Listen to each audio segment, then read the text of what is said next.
Ассаляму алейкум, хайрлах шамлар. Добрый вечер. В эфире телеканала АТР. Вы смотрите марафон «Сейф АТР. Голос Крыма». Мая Буты в эфире. В студии для вас работаю я, Гульсум Халилова.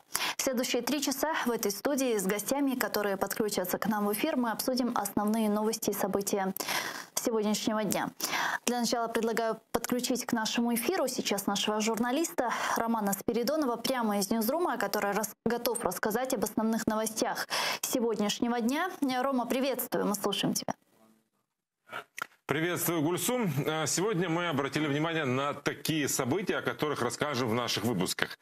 В стратегию деоккупации и реинтеграции временно оккупированной территории Автономной Республики Крым и Севастополя не включен ряд принципиальных предложений Меджлиса. Об этом глава представительного органа крымских татар Рифат Чубаров написал на своей странице в Facebook. Он приветствовал появление новой стратегии, но отметил, что в СНБО не учли ряд очень важных предложений, касающихся права на самоопределение крымско-татарского народа на своей родине и определения статуса как национально-территориальной автономии. Секретарь СНБО Алексей Данилов лишь пообещал, что все предложенное Меджлисом возьмет в работу Кабмин при разработке плана мероприятий по реализации стратегии деоккупации Крыма.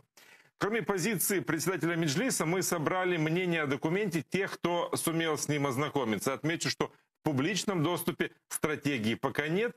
Подробнее об этом смотрите в наших выпусках.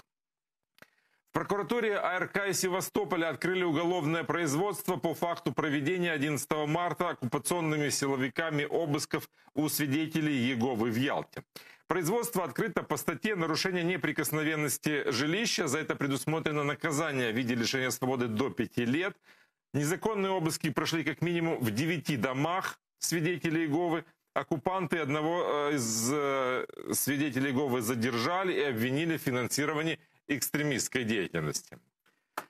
Будем говорить также о том, что YouTube установил предупреждение и начал маркировать российский пропагандистский фильм «Крым. Путь на родину» как неприемлемое и оскорбительное видео. При попытке посмотреть фильм появляется предупреждение, которое может быть различным в зависимости от браузера. Пропагандистский фильм «Крым. Путь на родину» Андрея Кондрашова впервые показали 15 марта 2015 года на канале «Россия-24». В фильме представлены большое интервью российского президента Путина, который рассказал, как он в феврале-марте 2014 лично отдавал распоряжение российским военным, которые захватили российский полуостров. Кроме того, в фильме были раскрыты подробности операции российских спецслужб по эвакуации с территории Украины президента-беглеца Виктора Януковича.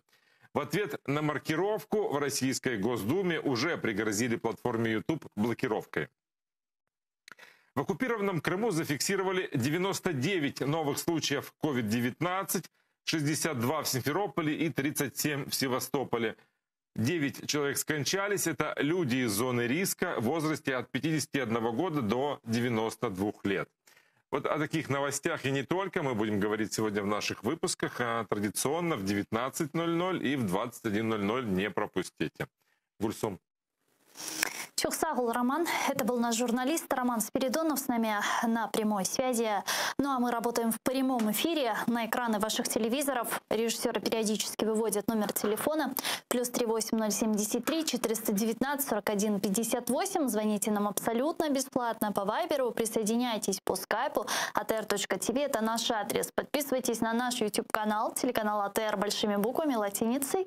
Там мы вещаем как в онлайн-режиме, так и в записи можете смотреть все наши программы. Ну и подписывайтесь на наш сайт телеканала АТР, atr.ua. Это наш адрес. Сегодня ваша подписка даст нам возможность продолжать нашу борьбу на нашем информационном фронте. Ну а мы переходим к обсуждению новостей, о которых упоминал уже Роман. Действительно, вчера Совет национальной безопасности и обороны Украины утвердил стратегию деоккупации и реинтеграции Крыма. Об этом сообщил секретарь РНБО Алексей Данилов. Вот что он сказал. Це буде відкритий документ, всі зможуть з ним найближчим часом ознайомитись. Більш того, ми прийняли рішення на засіданні Ради нацбезпеки і оборони. Він буде мати офіційний переклад англійською мовою, що дуже важливо сьогодні в сучасних умовах. І всі наші партнери отримають цей документ найближчим часом англійською мовою. Цей документ буде відкритий. Министр иностранных дел Украины Дмитрий Кулеба назвал утверждение стратегии деоккупации Крыма на заседании РНБО историческим документом. Как говорится в его заявлении в Твиттер, одобрение этой стратегии является очевидным сигналом, что Украина прилагает собственные усилия для деоккупации полуострова.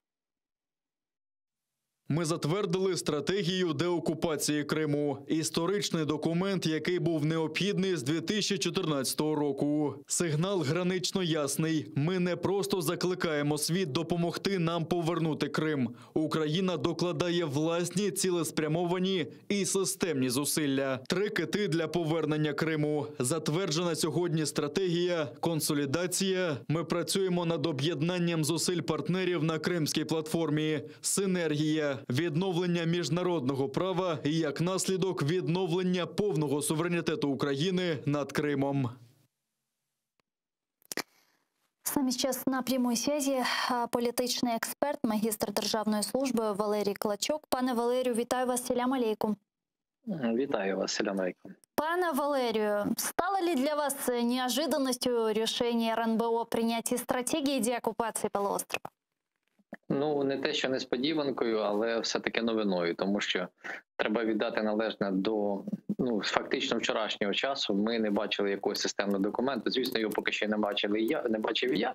Я не знаю, який там він формі буде, що в ньому прописано, але принаймні заява гучна і про те, що сьогодні будуть намагатися створити платформу в Україні, яка буде вирішувати питання, міжнародну платформу, саме деокупації Криму і його реінтеграції в Україну, повернення, то це хороша ідея, як на мене. Інше питання, що буде за цією ідеєю, який буде зміст і хто буде долучений до цієї платформи. Ну, наскільки мені відомо, сьогодні заяву зробила Туреччина лише, що вона буде готова доєднатися. Я, звісно, розумію, що це і учасники нормандського формату, хоча, знову ж таки, доволі тут треба бути обережним в частині того, наскільки Німеччина і Франція швидко приєднаються до цього. Ну і, звісно, всі чекають на те, що відповість цього приводу США, тому що не лише санкціями єдиними Сполучених Штатів Америки по відношенню до Росії та засудження анексії Криму, нам би хотілося бачити це питання. Тому ця ідея дійсно добра.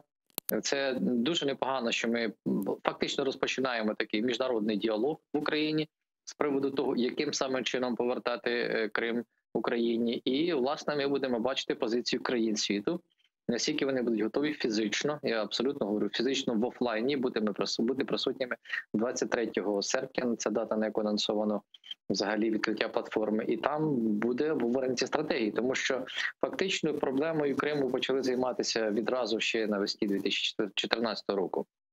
Я пригадую одне із перших засідань у Верховній Раді, це був такий великий круглий стіл, де зібралися представники різних політичних партій, сил, які також і представники Меджлісу, які на той час були в Верховній Раді, багато громадські організації, які, власне, обговорювали проблему, яка була на той час, але проблема зрозуміла, анексія Криму, референдум у Криму. І це пройшло вже, друзі, 7 років. Часу доволі багато. Я неодноразово з вами в студії, шановна Гульцом, обговорював і ідеї ще попередньої влади, Петра Порошенка, коли вони ініціювали це питання в Радбезі ООН. Моя позиція залишається незмінною, це єдина інституція, де можна вирішити питання, але саме оцей майданчик, про який ми говоримо, він може бути саме і посилом до Радбезу ООН новим, більш потужним, в тому плані, що буде привернута увага до цих проблем. І я в цій частині хочу лише додати від себе, дуже хотілося б, аби у роботі цієї платформи приймали участь також Молдова і Грузія. Чому я саме про них говорю? Тому що ці дві країни, вони зазнали дуже суттєвих територіальних втрат через військову агресію Росії. Придністров'я і також Абхазія, Осетія – це все явні, очевидні приклади з історії не такої далекої наших не дуже дружніх відносин із Росією. І от саме ми втрьох, ці 3 кити, вони могли б стати таким рушієм і апеляції до всього світу. Тому що, да, світ дійсно сьогодні доволі обережно відноситься взагалі до питання повернення Криму в Україну. А в руках каких стран есть серьезные элементы и рычаги давления в данном случае на Россию в рамках крымской платформы, которые можно было бы обсуждать? Я взагалі не бачу такої дефініції, як вибачте, або такого інструменту, як рычаги давлення, тому що в принципі тиснути на Росію це безрезультативно. І в принципі міжнародна геополітика, геополітика, не так міжнародна геополітика, взагалі передбачає дуже обережне відношення до тиску. Ми можемо створювати умови, в яких буде незручно комусь проводити і далі свою агресивну політику і змушувати в такий спосіб дипломатичним шляхом йти на поступки.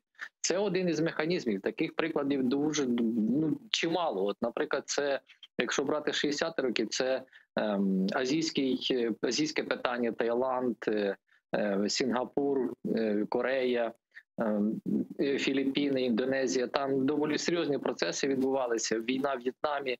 Там по-іншому це питання вирішували, створений був такий Східноазіатський економічний союз, який потім дав серйозний поштовх для розвитку регіону. Так само і в нас може бути такий, от, як ви кажете, важіль впливу, але вважати, що це буде таким дуже серйозним впливом, я б не став би. Тому що, знову, ми не повинні малювати для себе ілюзії про те, що питання вирішиться дуже швидко. Я не випадково говорив у вас... Ну, кстати, вот стратегия, которую вчера анонсировали, она рассчитана на 5 лет. Ой, ну це дуже короткий період. Ви думаєте, будуть продлівати? Звичайно, тому що одне із ключових питань, яке стало таким контроверсійним в частині включення його до цієї стратегії, про що ми дізналися власне від Рифата Чубарова, це те, що стратегічно передбачає ця стратегія, вибачте за тавтологію, в питанні ідентифікації Криму як автономії. Тобто це ключове питання, яке взагалі лежить в основі основ з 92-го року, як нам. З 92-го, не вчора, не сьогодні. І вже пройшло 30 років. Рахуйте, майже 30, так? Але питання і досі там, воно не вирішене. І в сьогоднішній стратегії його відображення, наскільки я зрозумів, зі слів представників Меджлісу, немає. Нет. Коли говорять, давайте вместе, вот чтобы наши зрители, извините, я вас перебила, чтобы наши зрители понимали, о чем мы говорим. У нас есть цитата председателя Меджлиса Рифата Чубарова, который вчера также присутствовал на заседании Совета национальной безопасности и обороны. И вот его цитата, что он сказал относительно стратегии и какие именно важные вопросы относительно реализации прав коренного народа и так далее не включены в эту стратегию. Прикро, що у прийнятій стратегії деокупації і реінтеграції окупованої території Автономної Республіки Крим та міста Севастополя наші міжнародні партнери поки що не знайдуть чіткої відповіді на питання про те, яким буде статус Криму після відновлення державного суверенітету України над Кримським півостровом. І наскільки цей статус дозволить забезпечити державні гарантії збереження і розвитку на своїй землі корінного кримсько-татарського народу. Пане Валерію, почему, как вы думаете, почему эти вопросы не включили в стратегию по деоккупации Крыма? Я можу лише здогадуватись, мені важко буде коментувати саме рішення влади, коли я їх не знаю. Але можна допустити, що саме в такий спосіб влада сьогодні боїться саме регіоналізації. Хоча план... Но этого она боится, получается, уже 30 лет? Там історія, ви ж самі розумієте, початку незалежності дещо інша.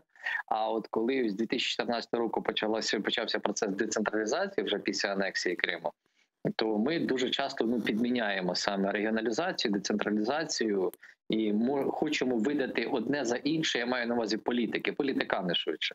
Але за великим рахунком це надання повноважень певним регіонам. І от саме Крим в цій частині і розглядає себе так, як регіон, який матиме певні повноваження. Він їх мав, звісно. Це автономія, яка мала свій уряд, мала свою Верховну Раду, ухвалювала закони, але діяла в межах Конституції України. І на сьогоднішній день те, що пропонувалось фактично Меджлісом, це майже так і залишається. Єдине, що піднімалося питання ідентичності. Тобто, як, в принципі, ця автономія може існувати далі? Наскільки Україна готова забезпечити своїми правами титульну націю кримських татар? Відповіді на це немає. Її немає довго. 30 років її немає. І я можу зрозуміти, єдине, я зроблю поки що припущення, знову ж таки, це не моя догма, і я не готовий відповідати за владу, що певне на фоні того, що ми підміняємо регіоналізацію, децентралізацію, сепаратизм сюди ставимо на одну важіль, і, можливо, тому вони побоюються, що Якщо надати преференції якісь одній території, то сьогодні так звані квазіреспубліки будуть виступати з подібними заявами. Тим паче, доносяться дуже віддалено, але такі, знаєте, слухи і міркування, що ЛНР і ДНР, так звані, вони швидше воліють мати автономію в складі України, аби потім мати право на самовизначення, доєднання до території Росії. Тобто такий момент може бути. Но вы же понимаете, что это некорректное сравнение? А це, послухайте, про коректність мова не йде. А хто говорив, що коректно був проведений референдум у Криму? Давайте будемо щирими, що навіть створення квазіреспублік – це також некоректно. Вони себе вважають республіками, жоден світ. Навіть Росія їх не визнає. Але вони і далі утримують свої території, у них потужне озброєння, у них купа бойової бронетехніки, і в них фортифікаційні споруди вже по лінії розмежування краще, ніж у нас. Тому це, я говорю, у нас, бо дійсно ту територію ми не контролюємо. Тому тут, ви знаєте, до маніпуляцій немає нікому справи, абсолютно. Це нас зараз не важливо. Але для України, для того, щоб не дати приводу для цих неконтрольованих територій міркувати саме в такий спосіб, я говорю, це можливо. Я на цьому це не те, що моя позиція. Це як один із варіантів, чому може бути. Це краще запитувати саме у тих, хто оголошував ці ідеї, хто буде підписувати відповідні установчі документи, створення платформи, чому саме це не було включено. Я не хочу відповідати тут за дії влади. Вибачте, ви знаєте чітко мою позицію, я завжди був прихильником цього і виступаю, і вважаю, що це правильно, це один із шляхів вирішення взагалі питання кримсько-татарського населення, в принципі, чи в складі України, чи в будь-якому складі. Пане Валерию, давайте подключим к нашей беседе члена Меджлиса крымстатарского народа, руководителя Крымстатарского ресурсного центра Эскендера Бариева, и обсудим эти вопросы вместе, втроем. Эскендер ага, ассалям алейкум. Алейкум салям. Эскендер ага, вчера Алексей Данилов, как вам известно, анонсировал принятие стратегии по деоккупации полуострова. Как вам? Ждали такого решения? Я скажу так. Я скажу как позитивную, так и негативную сторону. Но в первую очередь позитивно то, что на 7-м году оккупации территории Украины наконец хотя бы официально было заявлено властями, что существует стратегия, что она разработана. Другой вопрос. И мы теперь понимаем, что у государства все-таки есть стратегия. Хотя, конечно, еще указом президента указом президента эта стратегия должна уже утвердиться окончательно. В принципе, есть решение РНБО. А через 2 недели, насколько я понимаю, будет уже известно. Другой вопрос, что мы видим заявление ряда чиновников, которые якобы имели отношение, но при всем том не знают о тексте. И поэтому я со своей стороны говорю уже о следующем. Да, сейчас комментировать... А вы тоже не видели текст, правильно я поняла? Вы не читали текст? Дело в том, что вот в этом-то вся и суть. Когда мы говорим о стратегии, то мы хотя бы должны видеть публичную часть этой стратегии. И я, например, человек, который имеет отношение к стратегированию и понимает, как составляются стратегии, я, к сожалению, еще не увидел публичную часть стратегии. А в публичной части стратегии мы хотя бы четко должны знать, какая миссия, какая визия, какие цели, какая цель, какие задачи. И это публичная часть, о которой мы должны знать и должны знать все граждане Украины. О негативных сторонах давайте тогда поговорим с вами. Вчера председатель Меджлиса крымстатарского народа Рифат ага Чубаров заявил о том, что в стратегию не попало ряд принципиальных предложений Меджлиса, в том числе и внесение изменений в Конституцию Украины, определение статуса крымстатарского народа. Как вы думаете, почему? Но опять же я хочу обратить следующее внимание. Мы видим 2 стороны этого процесса. Я говорю о процессе. Когда официально представители власти заявляют о том, что стратегия согласована с Меджлисом крымскотатарского народа. С другой стороны, чисто с практической стороны, когда идет процесс согласования, то, соответственно, стратегический документ, он не передается на пару часов, и то без предупреждения, когда члены Меджлиса должны хотя бы проанализировать те какие-то наброски или те проекты, которые существуют. Поэтому в этом случае о каких мы можем говорить конкретных предложениях Меджлиса крымскотатарского народа, если, я честно скажу, я как член Меджлиса, и я не видел полностью вот эту часть публичную, где можно было бы четко отразить позицию крымскотатарского народа. С другой стороны, Когда мы говорим о стратегии деоккупации, вот теперь мы говорим о содержании. А как мы можем, как государство может строить стратегию по деоккупации, если, скажем, в этом процессе не будет участвовать крымско-татарский народ как коренной народ и меджлис крымско-татарского народа как представительный орган этого народа? И второе, на что я хочу обратить внимание. Насколько я понял из поста председателя меджлиса, что якобы ему пообещали, что Кабинет министров Украины дальше в планах учтет эти моменты. Я, как человек, который знает, что такое стратегия, скажу однозначно. Стратегический документ — это тот документ, который дает определенные посылы и определенные направления. Планы, которые будет разрабатывать Кабинет министров, это операционные планы на основании стратегического документа. Это уже по реализации этой стратегии, да? Конечно. Если в стратегическом документе не будет отражены эти посылы, то никакой Кабинет министров в своих планах не будет учитывать эти моменты. Поэтому, насколько я владею информацией, вроде бы все-таки в этом стратегическом документе есть пожелания, скажем, или посылы все-таки урегулировать вопрос по урегулированию вопроса коренных народов. Я это приветствую. Другой вопрос, когда мы говорим, а какой Крым мы хотим увидеть после деоккупации? И ради чего мы выстраиваем эту деоккупацию? Вот это вот стратегические посылы, и поэтому должна быть четко сформулирована визия. Визия, которая четко определяет, какой мы Крым увидим после деоккупации. Для того, чтобы мы могли объяснять нашим соотечественникам в Крыму, за что они должны бороться и на что они должны надеяться. И с другой стороны, мы должны объяснить украинцам, почему нужно сделать так, для того, чтобы было все урегулировано. И с третьей стороны, мы должны объяснить нашим международным партнерам, которые готовы защищать или готовы участвовать в урегулировании данного процесса, восстановления целостности Украины.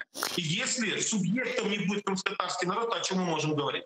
Давайте подключим сейчас к нашему эфиру по телефону Тамилу Ташеву, заместителя постоянного представителя президента в Автономной Республике Крым. Она с нами на прямой связи. Тамила Ханум, селям алейкум. Алейкум селям. Тамила Ханум, вы ознакомились с документом по стратегії деоккупації полуострова?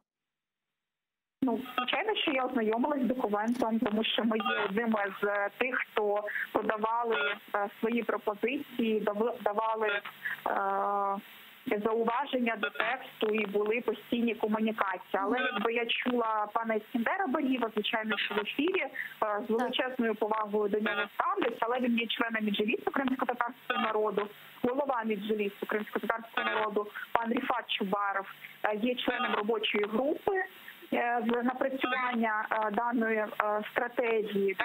Відповідно, для мене дивним виглядає, що пан Іскандер не бачив тексту стратегії. Звісно, що ми підсумкового тексту так само не бачили, який був затверджений. Зараз з ним працюють юристи для того, щоб підготувати його до оприлюднення і для оприлюднення указу президента про затвердження даної стратегії. Можу сказати, що питання кримських татар і питання корінного народу або корінних народів, звичайно, що включено в дану стратегію. Для нас це були принципові правки, які подавали представництво президента, зокрема і Офіс президента України, вони враховані.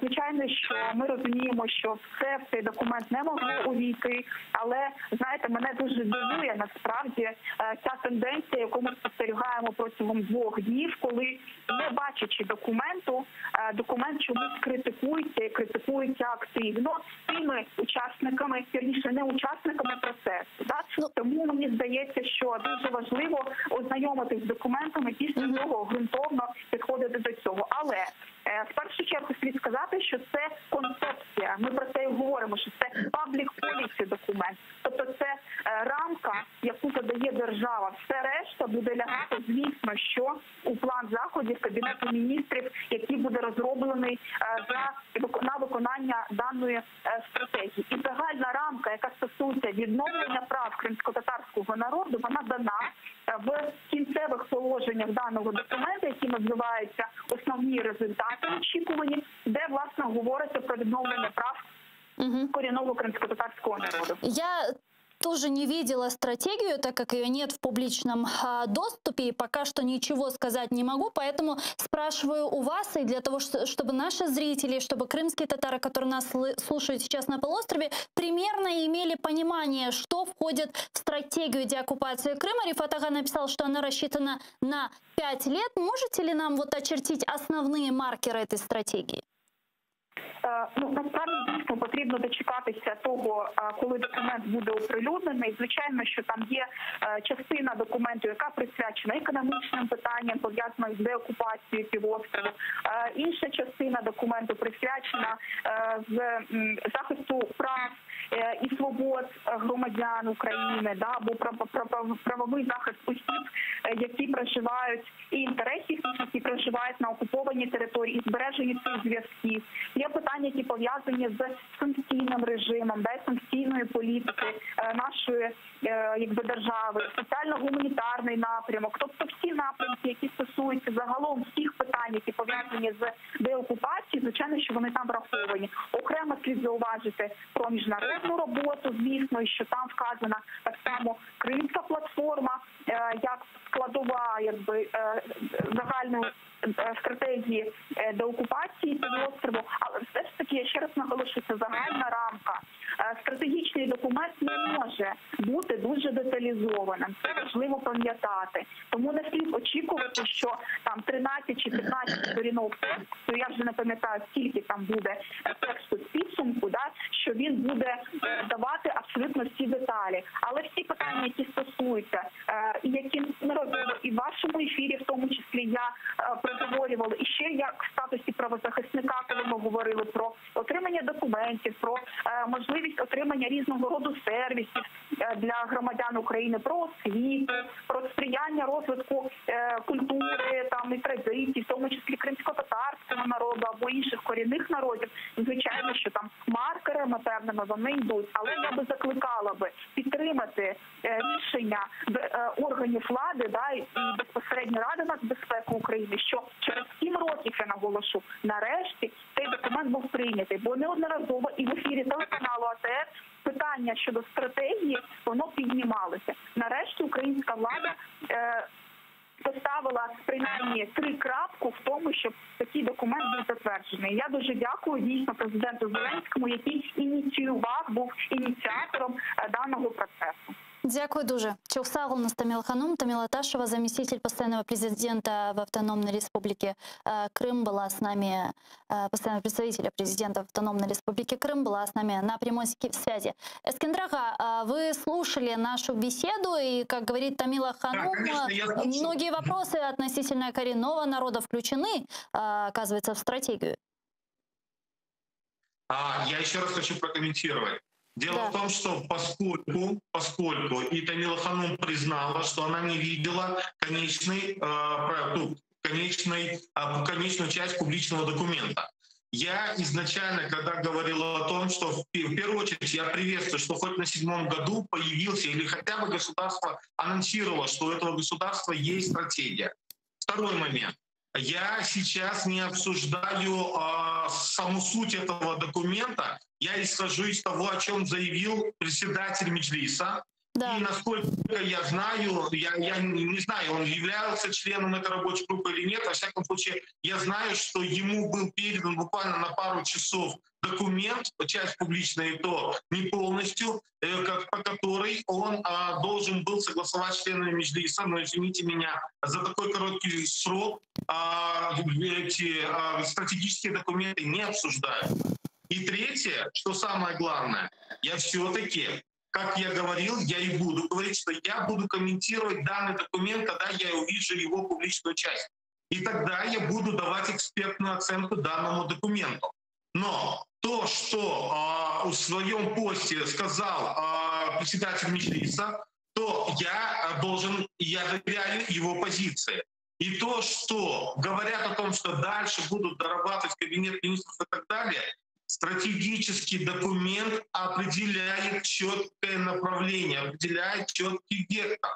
А все остальное является механизмом для реализации стратегического направления. Поэтому стратегическом документе в основном должны быть такие важные направления, как миссия, визия, цель, задачи и индикаторы. Вот за 5 лет что мы увидим через 5 лет? Что мы будем видеть через год, через 2, через 3? Я это хочу увидеть. И я в публичной части думаю, что мы сможем. Я не лезу в военную часть. Я лезу в часть, или я хочу знать о той части, которая связана с дипломатическим направлением, связана с правами человека, связана с геополитическими процессами, в которых мы в том числе принимали участие еще в 2015 году при разработке и давали рекомендации. Поэтому здесь для меня очень важно, что крымско-татарский народ должен быть субъектом процесса деоккупации Крыма. В противном случае, я думаю, что эта стратегия будет только популистским заявлением и только и всего. Пане Валерию, а вот вы что думаете относительно вышесказанного? Действительно, как сообщил Рифат Агачубаров, секретарь РНБО Алексей Данилов отметил, что предложение Меджлиса может учесть Кабинет министров уже при разработке мер по реализации этой стратегии. Это реально? Такое вообще возможно? Я лише з паном Ескендером погоджуся, тому що як можна міняти вже оперативні плани, якщо вони йдуть в розрізі стратегії. Це трішки дивно виглядає. І, звісно, коментар Данілова в цій частині, мені видається, був швидше направлений на те, аби в кінцевому документі, якого поки що не бачили, врахувати ці позиції. Тому що це дійсно, діло, вибачте, попахує скандалом. І не безпідставно, тому що дійсно, як ви вирішуєте за мене те, що мені треба, як мені далі жити? Так дійсно не може бути. І ми ж не ставимо навіть під сумнів, що кримські татари є титульна нація Кримського півострова. Вибачте, це навіть не це загальновідомий і визнаний факт. Все. І він не ставиться під сумнів. Тому дійсно я думаю, що ми ще зламаємо трішки списів, але ви знаєте, мене тішить те, що ця дискусія реально конструктивна. Я розумію деяку знервованість представників влади про те, що їх піддають там такій легкій критиці з зауваженням, що, мовляв, ті пункти треба вкласти. Але якщо стратегія готувалася нині, так, вона там не так багато часу для підготовки, бо я розумію, чому. Знаєте, закидають сьогодні владі, чому не готували ще 1,5 року тому стратегію. Ви ж згадайте історію із Паризьким самітом, комюніке в грудні 2019 року. Да. Взагалі ми ставили під сумнів необхідність, багато хто ставив під сумнів необхідність цієї зустрічі. Я наполягав на тому, особисто моя думка була, що треба було це робити, тому що фактор перезавантаження влади в країні, незалежно від прізвища, він створює нові передумови для переговорів із Росією.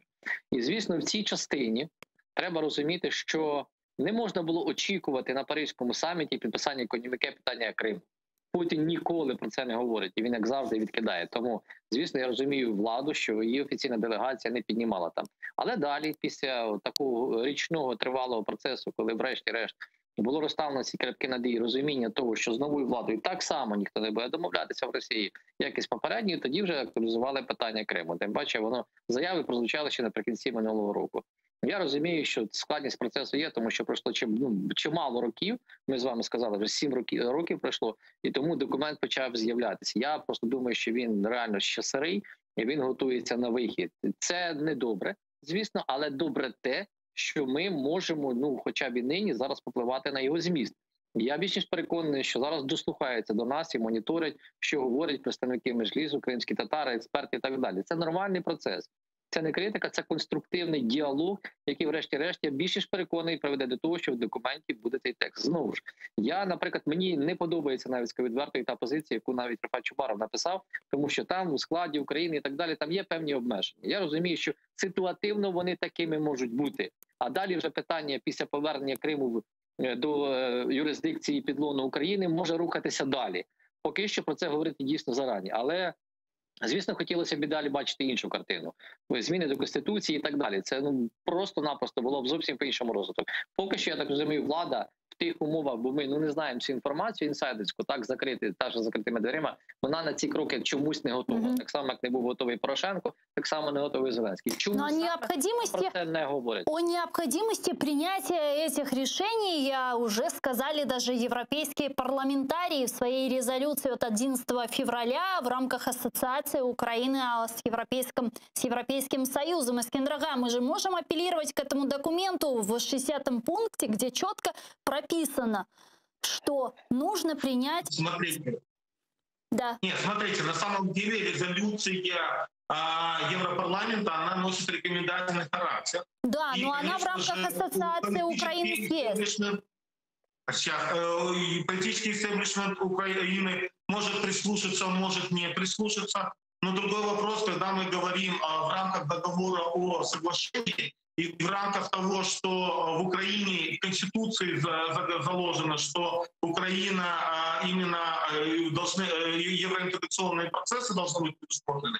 Конечно же, в политическом и в имиджевом плане для Украины очень важно прислушиваться и реализовывать те рекомендации, которые вырабатывает парламент Европейского Союза, куда мы стремимся.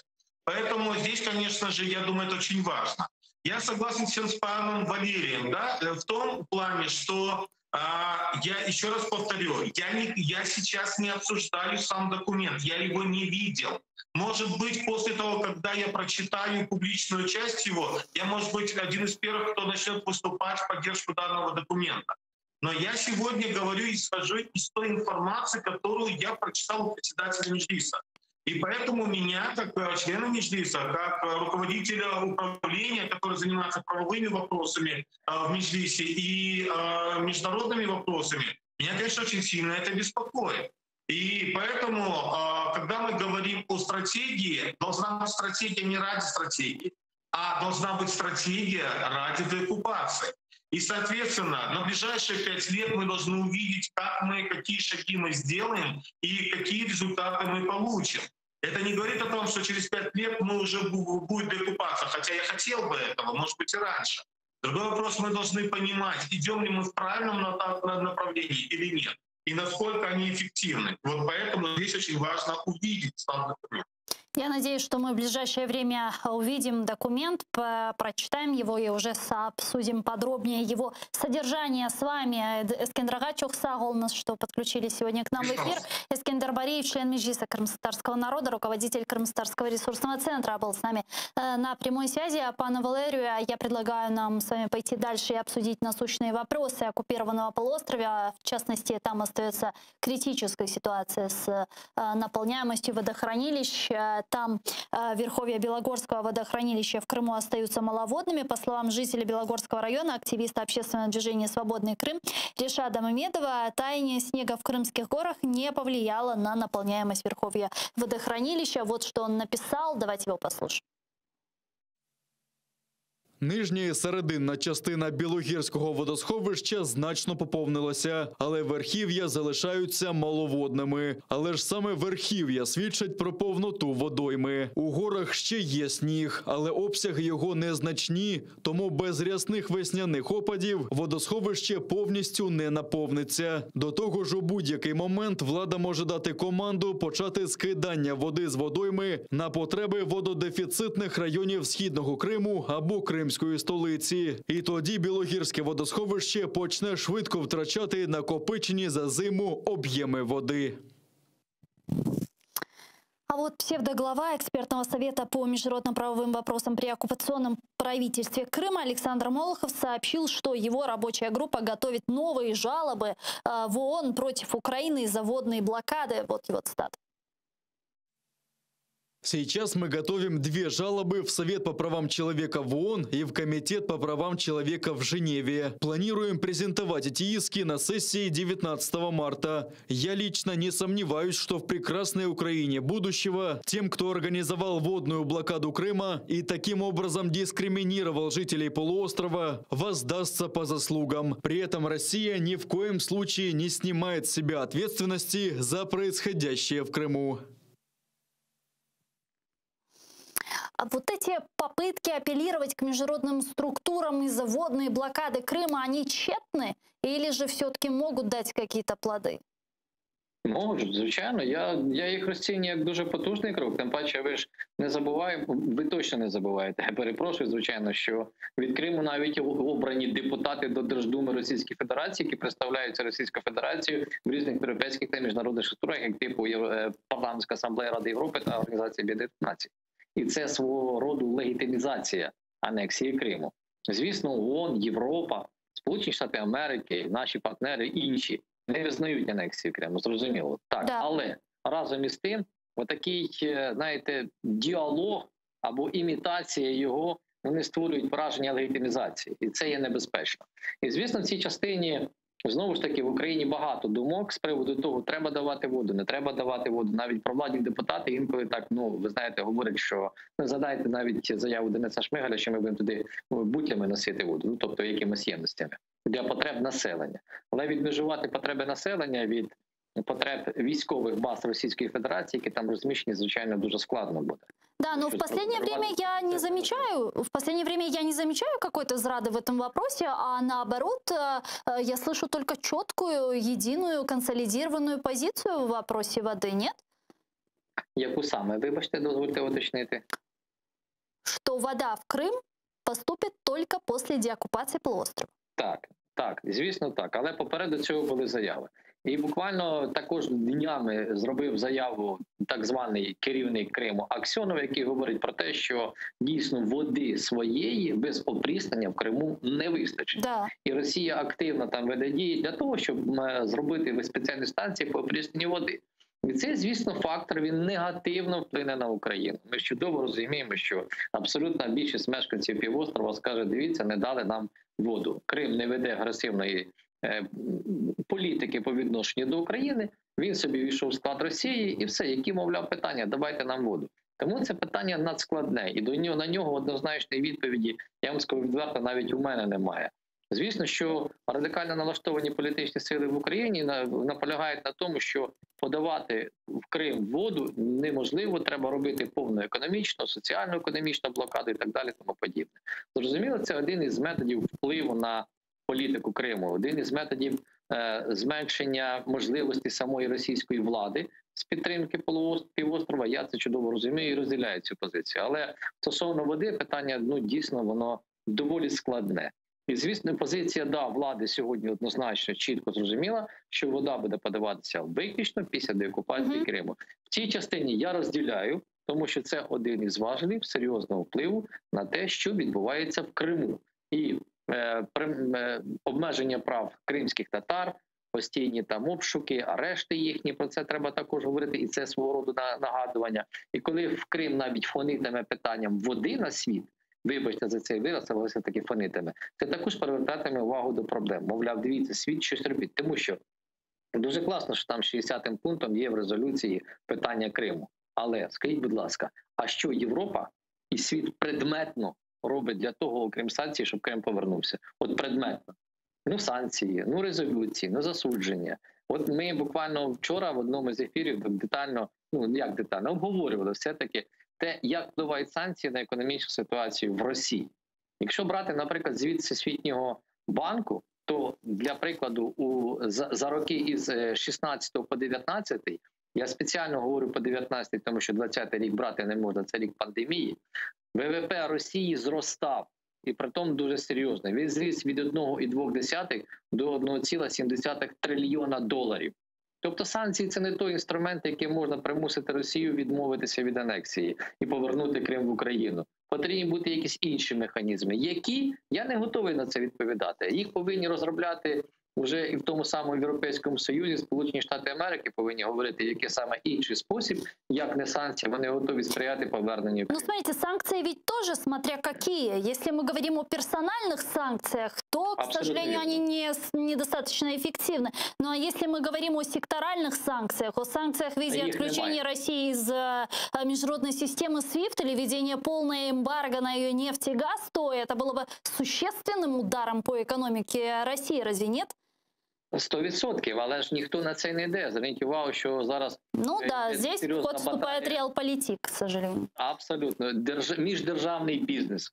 І тим паче, от Німеччина, Франція, вони ж на цьому наголошують. Давайте ми відділимо бізнес державний від політики. Але так не буває, друзі. Так не буває. Сьогодні ні США, вони ж також не вводять секторальних санкцій, ні Європа не вводять секторальних санкцій. Ні, вибачте, ми не припиняємо торгівлю з Росією. У нас торгівля з Росією за 2020 рік на другому місці. Торгівля товарами і послугами. Вартість більше 10 мільярдів доларів.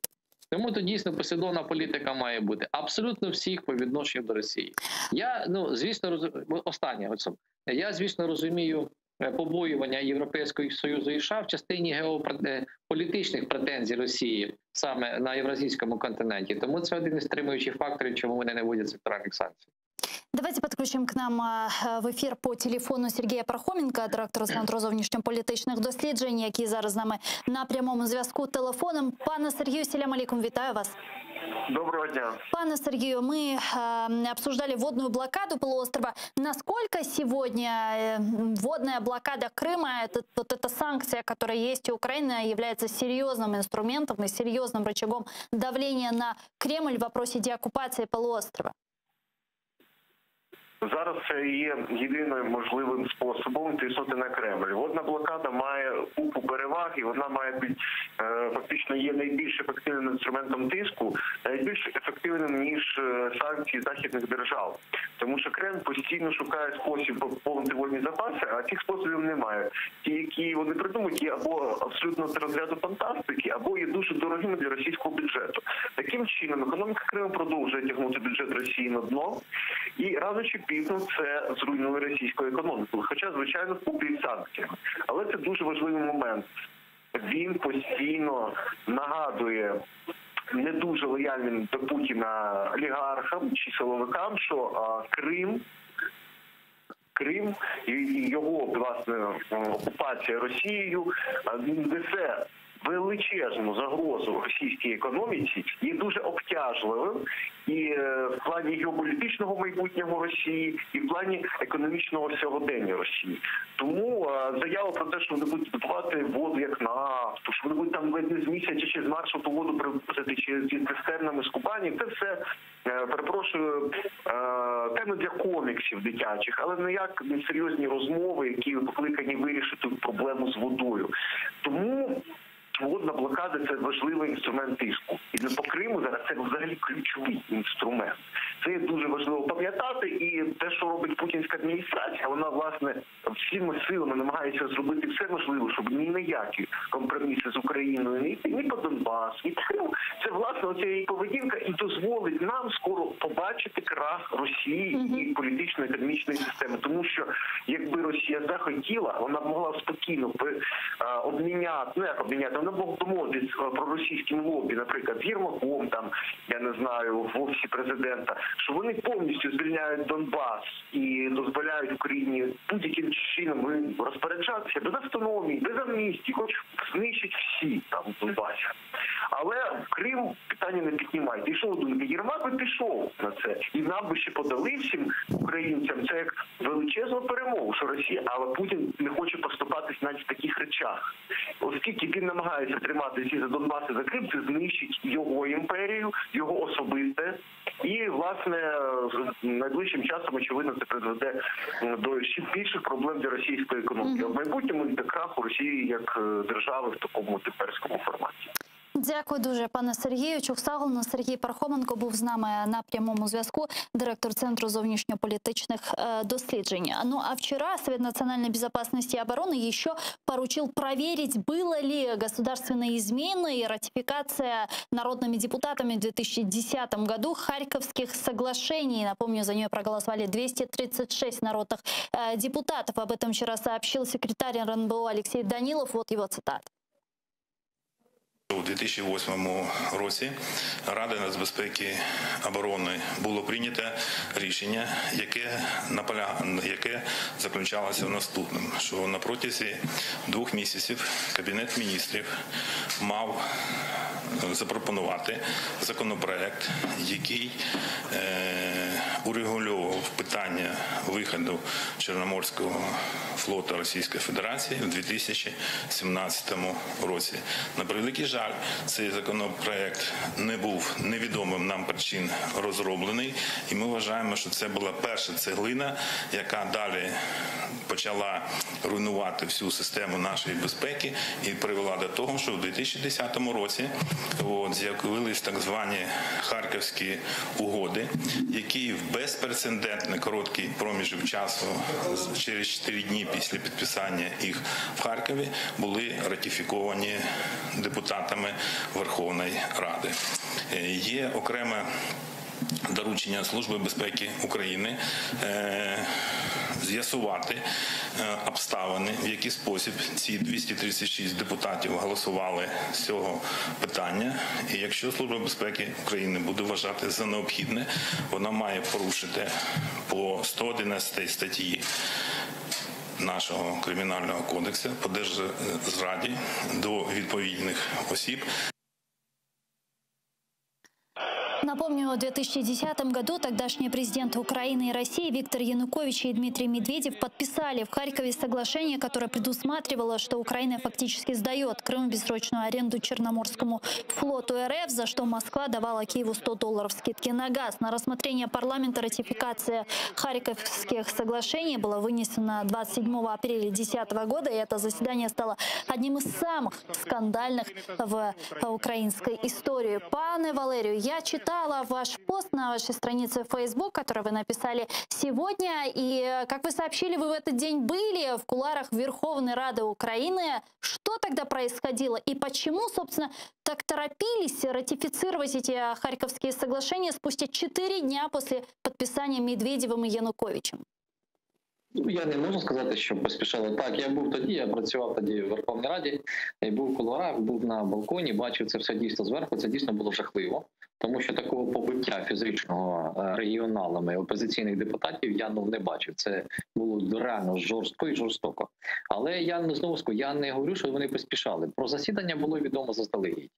І всі були в очікуванні, всі були готові до того, що треба було якось блокувати саме можливість того, щоб скористалися, кнопкодавством. Тому що тоді в тому парламенті кнопкодавство було поширено, і це фактично не засуджувалося.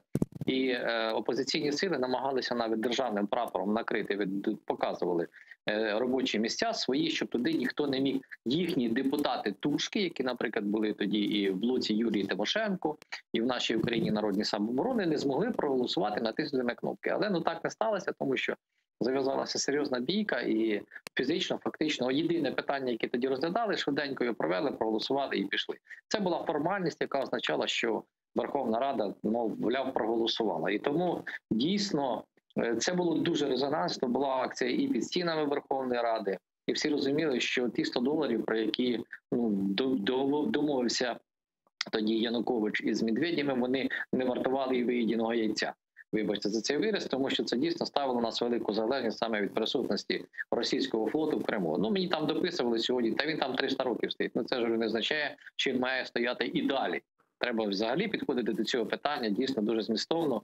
Ми розуміємо, що на початку незалежності були якісь домовленості, це також має бути предметом розмов, чому там залишився флот, але звісно, отримання незалежності зі складу Союзу це було дещо іншим питанням, і тоді саме в історичному вимірі це речі не співвимірні. Вибачте за тавтологію. А Харківські угоди це дійсно була така доволі, м'яко кажучи, неприємна історія для України. Їх за визначенням не можна було підписувати, тому що в такий спосіб дійсно збільшували військову присутність російських військ у Криму. І про наявність вільне пересування там військ говорили ще задалеко до анексії Криму. І це всі чудово розуміли і усвідомлювали. І питання, яке підняли РНБО, це дійсно сьогодні дуже важливе і правильне. Тому що те, як готувався законопроект, хто його готував, це має бути розслідування. Єдиний нюанс, що, наприклад, там прозвучала теза, знову ж таки, доручення ми не бачили, ми оперуємо тими даними, які озвучив Данілов, що всіх депутатів, які тоді були, які голосували за і проти, перевірять і допитають в СБУ. Стаття 80 Конституції України чітко визначає, що депутат народний не несе юридичної відповідальності, тобто адміністративної, кримінальної і так далі, за своє голосування в Раді, висловлювання чи образи, яких він допустився саме під стінами парламенту. Це норма Конституції. Звісно, вона доволі дивна, як на мене. Вона, в принципі, такої не має бути, але Конституція ухвалена в 96-му році. Я іншу сьогодні там статтю писав 41-ю стосовно націоналізації Моторсіч. Це також одне із рішень, яке було ухвалене в РНБУ, тому що це відчуження права приватної власності, яке в Конституції абсолютно ніяк не передбачено, лише виключно воєнний стан чи надзвичайних ситуаціях. Тобто є багато речей, які потреба в яких є сьогодні ухвалювати рішення, але вони серйозно суперечать Конституції України. Це є величезна проблема, яка надалі стане підставою для оскарження таких рішень в суді. Я цього не виключаю. Хоча рішення доволі нагальні і потрібні. Давайте подключим сейчас к нашей беседе Юрия Громчака, народного депутата Украины 6-го созыва, который с нами на прямой связи. Пане Юрію, вітаю вас, селям алейкум. Доброго дня. Доброго дня. Ну вот Алексей Данилов сказал, что нужно проверить народных депутатов, которые в тот день принимали решение и голосовали за ратификацию этих Харьковских соглашений. В чем, собственно, элемент может быть государственной измены? И видите ли вы в этом госизмену? Ну, ніякої зради я не бачу. Я вам більше скажу, я трохи чув вашу розмову з гостем, то я можу сказати, що притягнути до відповідальності народних депутатів заборонено 80-ї статтею Конституції, це було тоді відомо. Там є декілька моментів, а чи взагалі відбулася ця сесія, це засідання. Чому? Тому що досить значна кількість людей, яка начебто проголосувала, вона або взагалі не була в залі, або не була на місцях голосування, вони в проходах билися. Тому є питання з цього приводу. А те, що це була зрада як така, я думаю, більше з точки зору тих, хто підписував цю угоду, то я думаю, що можна і перевірити. Причому, наскільки я знаю, воно перевіряється ще з 14 чи з 15 року. Угу. Против вас тогда, если я не ошибаюсь, было открыто уголовное дело, да? Правильно?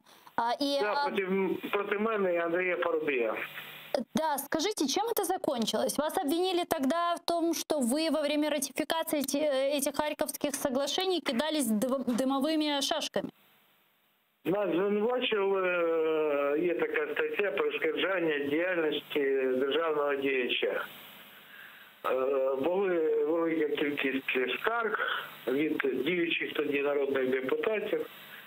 І справа була закрита в 2016 році. Угу. Скажите, а что было, по-вашему, больше в тот день? Предательство пророссийских политиков или же все-таки вот эта слепая вера в братские отношения с русскими? Ніхто ні про які братерські відносини справи не йшлося. Я думаю, що там була більше все ж таки зради. Хоча частина людей, яка тоді голосувала ще й тому, що ціна на газ після Тимошенка контрактів, ну, умовно, Тимошенка в лапках, вона була в 2010 році не просто надзвичайно велика, і економіка вже почалася не справлятися з цією ціною.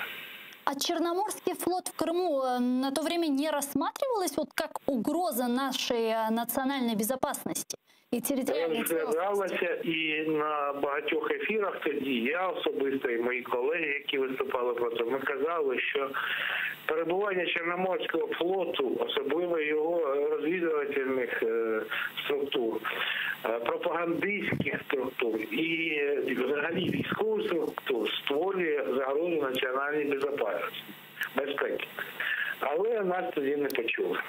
Скажите, есть ли сегодня смысл привлекать к ответственности бывших народных депутатов, которые голосовали за ратификацию этих Харьковских соглашений, часть из которых, как мы знаем, находится и на территории оккупированного полуострова, как Колесников, часть из которых прячется в России, а какие-то уже не живы?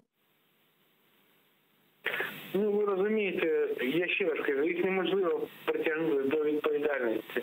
Будь-яке голосування в Верховній Раді заборонено Конституцією, це основний закон. Але нагадати ще раз, що все починалося, і нагадати на майбутнє, щоб ніколи більше, вибачте, жодних домовленостей з росіянами, ну, я думаю, це буде дуже корисно для нашої держави і для наших людей, бо багато вже забули, що все починалося. Дякую дуже, пане Юрію. Чухсагунус Юрій Гремчак, народний депутат України 6-го скликання, був з нами на прямому зв'язку. Пане Валерію, почему сейчас взялись за эти Харьковские соглашения, как думаете? Ну, мені складно сказати, але справа в тому, що швидше за все це один із кейсів, який буде розглядатися саме питання, хто і коли здав Крим. Тому що, ну, знаєте, просто призначити когось винним, там, назвати, я не хочу зараз називати прізвище спеціально, багато лунає закидів стосовно там попередників, але дійсно проблема ж Криму, ви чудово розумієте, краще, ніж я. Це не проблема 2014 року, це проблема набагато давніша. Саме дійсно поширення російського наративу і російської пропаганди на півострові, вона відіграла ключову роль, і військова присутність однозначно це один із перших ключових моментів. Тому дійсно, я думаю, що це не останнє рішення питання Криму і визначення винних, чому ми втратили його, і цим шляхом іде влада. Чи це правильно? Я вважаю, що це правильно, тому що речі треба врешті-решт навчитися називати правильними іменами. І ті, хто наслідки, і люди, які їх спричинили, вони мають конкретні прізвища. І ці прізвища мають бути озвучені в судовому порядку. Я наголошую, тому що сьогодні ведеться активна кампанія влади стосовно того, щоб все-таки показати, наскільки ми перебуваємо під впливом дезінформації російської, під впливом проросійських політичних сил, але знову я наголошую, це повинно робитися в законний спосіб, передбачений законом. Ну а каким образом, если, как вы говорите, это противоречит Конституции? Що саме? Ми ж говоримо, що притягнення до кримінальної відповідальності депутатів суперечить Конституції. Да. Це так, але якщо буде встановлено, ну Юрій Гринчак правильно сказав, якщо буде встановлено винуватість, доведено в суді тих, хто підписував ці угоди, а свідчення дадуть народні депутати як свідки цього процесу, і вони, наприклад, буде доведено, що і ратифікації цієї як такої не було, тому що дійсно тоді натискали на кнопки всі підряд, порушена процедура була проведення самої сесії. Це інше питання. Я говорю, що просто, можливо, ті, хто готував документ Данілову, не зовсім допрацювали, що депутатів справді не можна притягнути до кримінальної відповідальності. Сьогодні це всі обговорюють. Такі речі не треба допускати. Це помилка, просто пояснити, що народні депутати, які були тоді в залі, вони це все бачили, що відбувалося, вони можуть в суді довести, що це засідання і ратифікація була нечинна. Але ж тут не лише питання в тому, сесія була правомочна чи не була правомочна, а саме рішення загрожувало національній безпеці. Ось ключовий момент, ключова теза, яка дуже правильно сьогодні озвучена. Тому що у нас чимало рішень, не лише по Криму, але навіть і сьогодні, можна говорити, ухвалюються такі, що вони суперечать взагалі національним інтересам. Це дуже важливо. Будь-який закон, ухвалений в парламенті, в першу чергу, номер 1, повинен сповідувати захист національних інтересів і розвитку України. А далі потім все решта, далі набір тез, і норм і так далі, які вирішують інше питання, чи в міжнародних відносинах, чи в господарській частині. Це не важливо. Тому я вважаю, що це нормальний процес, правильний процес, і може бути однією із складових великої справи щодо повернення Криму і донесення до світу правди, що, власне, відбулося і коли. Але я, знову ж таки, не схильний до того, що ми повинні повертатися до Переяславської ради і вирішувати, чи правильно Богдан Хмельницький підписував тоді з росіянами угоду. Давайте ми не будемо так сильно глибоко пересмикувати. Звісно, це просто, як знаєте, така дискусія в Фейсбук, але просто хотів би, щоб ми розуміли ці процеси. Звісно, що чимало було рішень неправильно ухвалених за період незалежності України, але конкретні із них призвели до того, що, наприклад, ми втратили Крим. Тому це може бути кейсом Криму. Давайте підключимо сейчас к нашому ефіру Дмитрія Карпа, громадського та політичного діяча. Він зараз з нами на прямому зв'язку. Пане Дмитро, вітаю вас, салям алейкум. Витаю вас, салям алейкум. Да, вы наверняка слышали заявление секретаря РНБО. В чем, собственно, заключается элемент государственной измены во время ратификации Харьковских соглашений в Верховной Раде Украины? Гульсум, вы, наверное, помните и знаете, мы делали вместе с телеканалом АТР фильм конкретно по поводу Харьковских соглашений, по поводу Владимира Литвина. Да, действительно, Данилов допустил ошибку, депутаты народные не могут притягиваться до криминальной ответственности згідно Конституции, но не посадовые особы. А посадовыми особами в данном случае является Виктор Янукович, который не имел конституционных прав подписывать Харьковские соглашения, но он их подписал, и Владимир Литвин, который, прикрывая эту сумасшедшую сделку сдачи Украины, фактически ратифицировал в незаконный способ, в антиконституционный способ в Верховной Раде вместе с российской агентурой, которая там находилась, данные Харьковские соглашения. Притом ратифицировал в очень грубой форме. Это было сделано специально вместе с Российской Федерацией в один день. Ратифицировалось и в парламенте украинском, и в российском парламенте. Это стало колоссальной насмешкой русской пропаганды в итоге. И это стало, скажем так, открытыми вратами для аннексии Крыма. Об этом все понимали, кто этим занимался и кто вообще занимался безопасностью. И вот на этом моменте Владимир Литвин однозначно подпадает под ряд статей, в том числе и 111 государственная измена, о чем в 2016 году нами было подано очень расширенное заявление со всей доказательной базой в Генеральную прокуратуру, в Управление специальных расследований. Была создана специальная группа. Сергей Горбатюк расследовал Харьковские соглашения. Я являюсь потерпевшим по данному, заявителем и потерпевшим по данному криминальному процессу. Были допрошены ключевые свидетели, а это и Даний, народный депутат, которого тогда сильно побили, да. Это и Иван Заяц, один из главы комитетов, это и Александр Белорус, который единственный, на удивление, как-то прорвался к трибуне зачитать резолюцию комитета международных связей, которая была негативная. И заметьте, что все комитеты дали негативные результаты. Все комитеты по Харьковским соглашениям дали отрицательные результаты, невзирая на то, что в этих комитетах были депутаты-регионалы. То есть они понимали, что комитет не может подписать такую бумагу, потому что будет являться предметом уголовного расследования. Они не подписывали это. И комитеты дали отрицательное заключение по ратификации Харьковских соглашений. Невзирая на это, Литвин в незаконный способ с нарушением регламента, с нарушением явной конституции протянул то, что он пообещал, заметьте, Путину в 2005 году. Еще он пообещал Путину лично на встрече с ним в Кремле, что Севастополь и Крым будет российским. И он протянул эти Харьковские соглашения, протянул эту ратификацию. На сегодняшний день данное уголовное дело, оно не закрыто, оно передано в ДБР, как и все дела Генеральной прокуратуры. Буквально в декабре месяце ДБР следствия, слідчі ДБР звонили мне и просили дать дополнительные пояснения. Я их давал по данному уголовному делу. Ничего не надо расследовать и СБУ давать какие-то. Надо просто поднять то уголовное дело, которое уже есть. Там фактически есть весь фактаж. Было вылучено видео в законный способ с слідчими, было вылучено видео с Верховной Рады всего, что происходило. Была сделана экспертиза видеоматериалов о нарушениях регламента.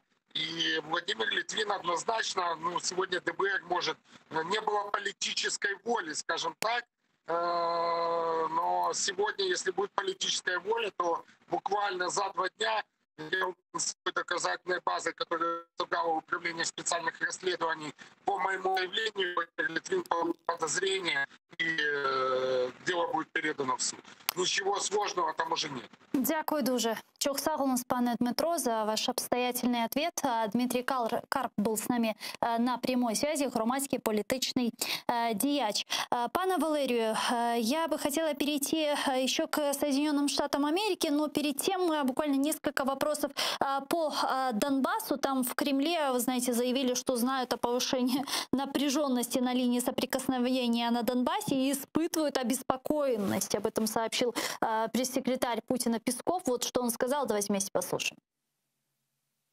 Мы получаем информацию о том, что на линии соприкосновения за последний месяц существенно повысилась напряженность. Любое повышение напряженности в таком горячем месте, оно, конечно, потенциально различными провокациями. И учитывая агрессивную позицию украинских вооруженных сил, конечно, мы испытываем обеспокоенность.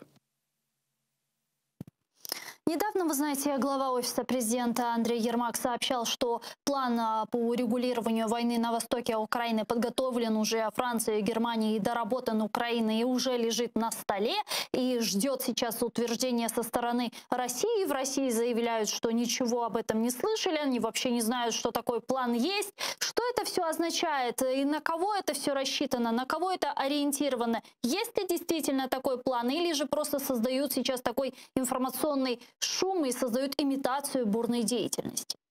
План є, я в цьому більш ніж переконаний, він не один. І я також переконаний в тому, що він є в Росії, але він не задовольняє російську сторону. Це очевидний факт, тому що в Росії є чітка позиція. Ніяких розмов про Крим, є підписані Мінські угоди у 2015 році, під Росію, я так це вважаю, фактично під їх забаганки. І сьогодні це доконано те, що Росія їх виконувати не збирається. Ніякі зміни до Мінських угод вони не сприймають. Тому питання, дійсно зайшло в глухий кут. Як буде далі діяти Україна, я поки що не можу коментувати. Звісно, це чергове намагання, яке завершиться нічим. Ми бачимо Крим, це дуже добрий поступ по Криму. Тому процес поки що є таким нон-стоп.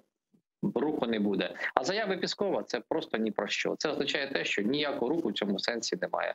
Але позиція України в цій частині чітка, і мені вона імпонує, що саме от після Паризького комуніке, я не випадково його згадував, скандалу з підписання формули Штайнмайєра, все-таки ми наполягаємо на тому, що контроль за кордоном з Російською Федерацією має бути в руках України, а не в руках тих, хто сьогодні там здійснює типу народовладдя. І лише після того може бути проведено там вибори. І то не відразу. Це є чітка позиція, це дуже добре. На що не йде Росія? Звичайно. І все упирається зараз в желання чи нежелання Росії. Однозначно. Ключ до миру, як казав Порошенко, і це говорить Зеленський, він знаходиться в Росії.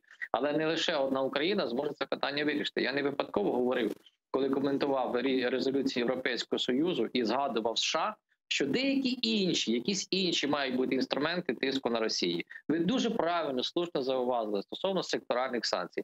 Це один із методів. Чому на нього не йдуть? Це питання не до мене, це питання до Європи і США. Чому ви не вводите секторальні санкції? От останній скандал з Навальним. Ми з вами обговорювали. Що там, включили 2 чи 3 чоловік. Все. Не більше. Тому, знаєте, така політика Євросоюзу і Росії і США по відношенню до агресивних дій Росії, вона бажає кращого. На превеликий жаль, це поки що констатація. А вы рассчитываете на то, что вот позиция и политика США с приходом Джозефа Байдена, она будет более жестче в отношении России и, возможно, ведут те секторальные санкции, за которые, кстати, проголосовали в 2017 году конгрессмены США? Или же не стоит все же питать иллюзии в этом вопросе? Я не вірю, відверто вам скажу, але знову-таки, не кажи го, поки не перескочиш, є таке українське прислів'я, все може статися. Тим паче ми бачимо, що продовжується політика США по відношенню санкцій стосовно проєкту «Північний потік-2». Там дійсно перетнулися інтереси енергетичні США і Росії на території Європи. Тому саме отакі спільні моменти, я не випадково про них говорю, в дипломатичному, міждержавному бізнесі, можуть нам допомогти. Їх потрібно шукати. Це не так просто. Нам потрібно розвивати свою економічну присутність в Україні економічну, Європи. Якщо вона буде більша, буде Європа більше зацікавлена в нашій територіальній цілісності. Для прикладу, сьогодні ми ж розуміємо, я не випадково говорив про ВВП Росії. Чому він зростає? Тому що Європа активно торгує з Росією, вона інвестує в Росію, вона вливає туди десятки мільярдів євро в Росію. Та країна, яка з нами воює, і вони разом з тим, Франція, Німеччина, на нормандському форматі вирішують, як повернути Крим і припинити війну. Про що ми говоримо, друзі?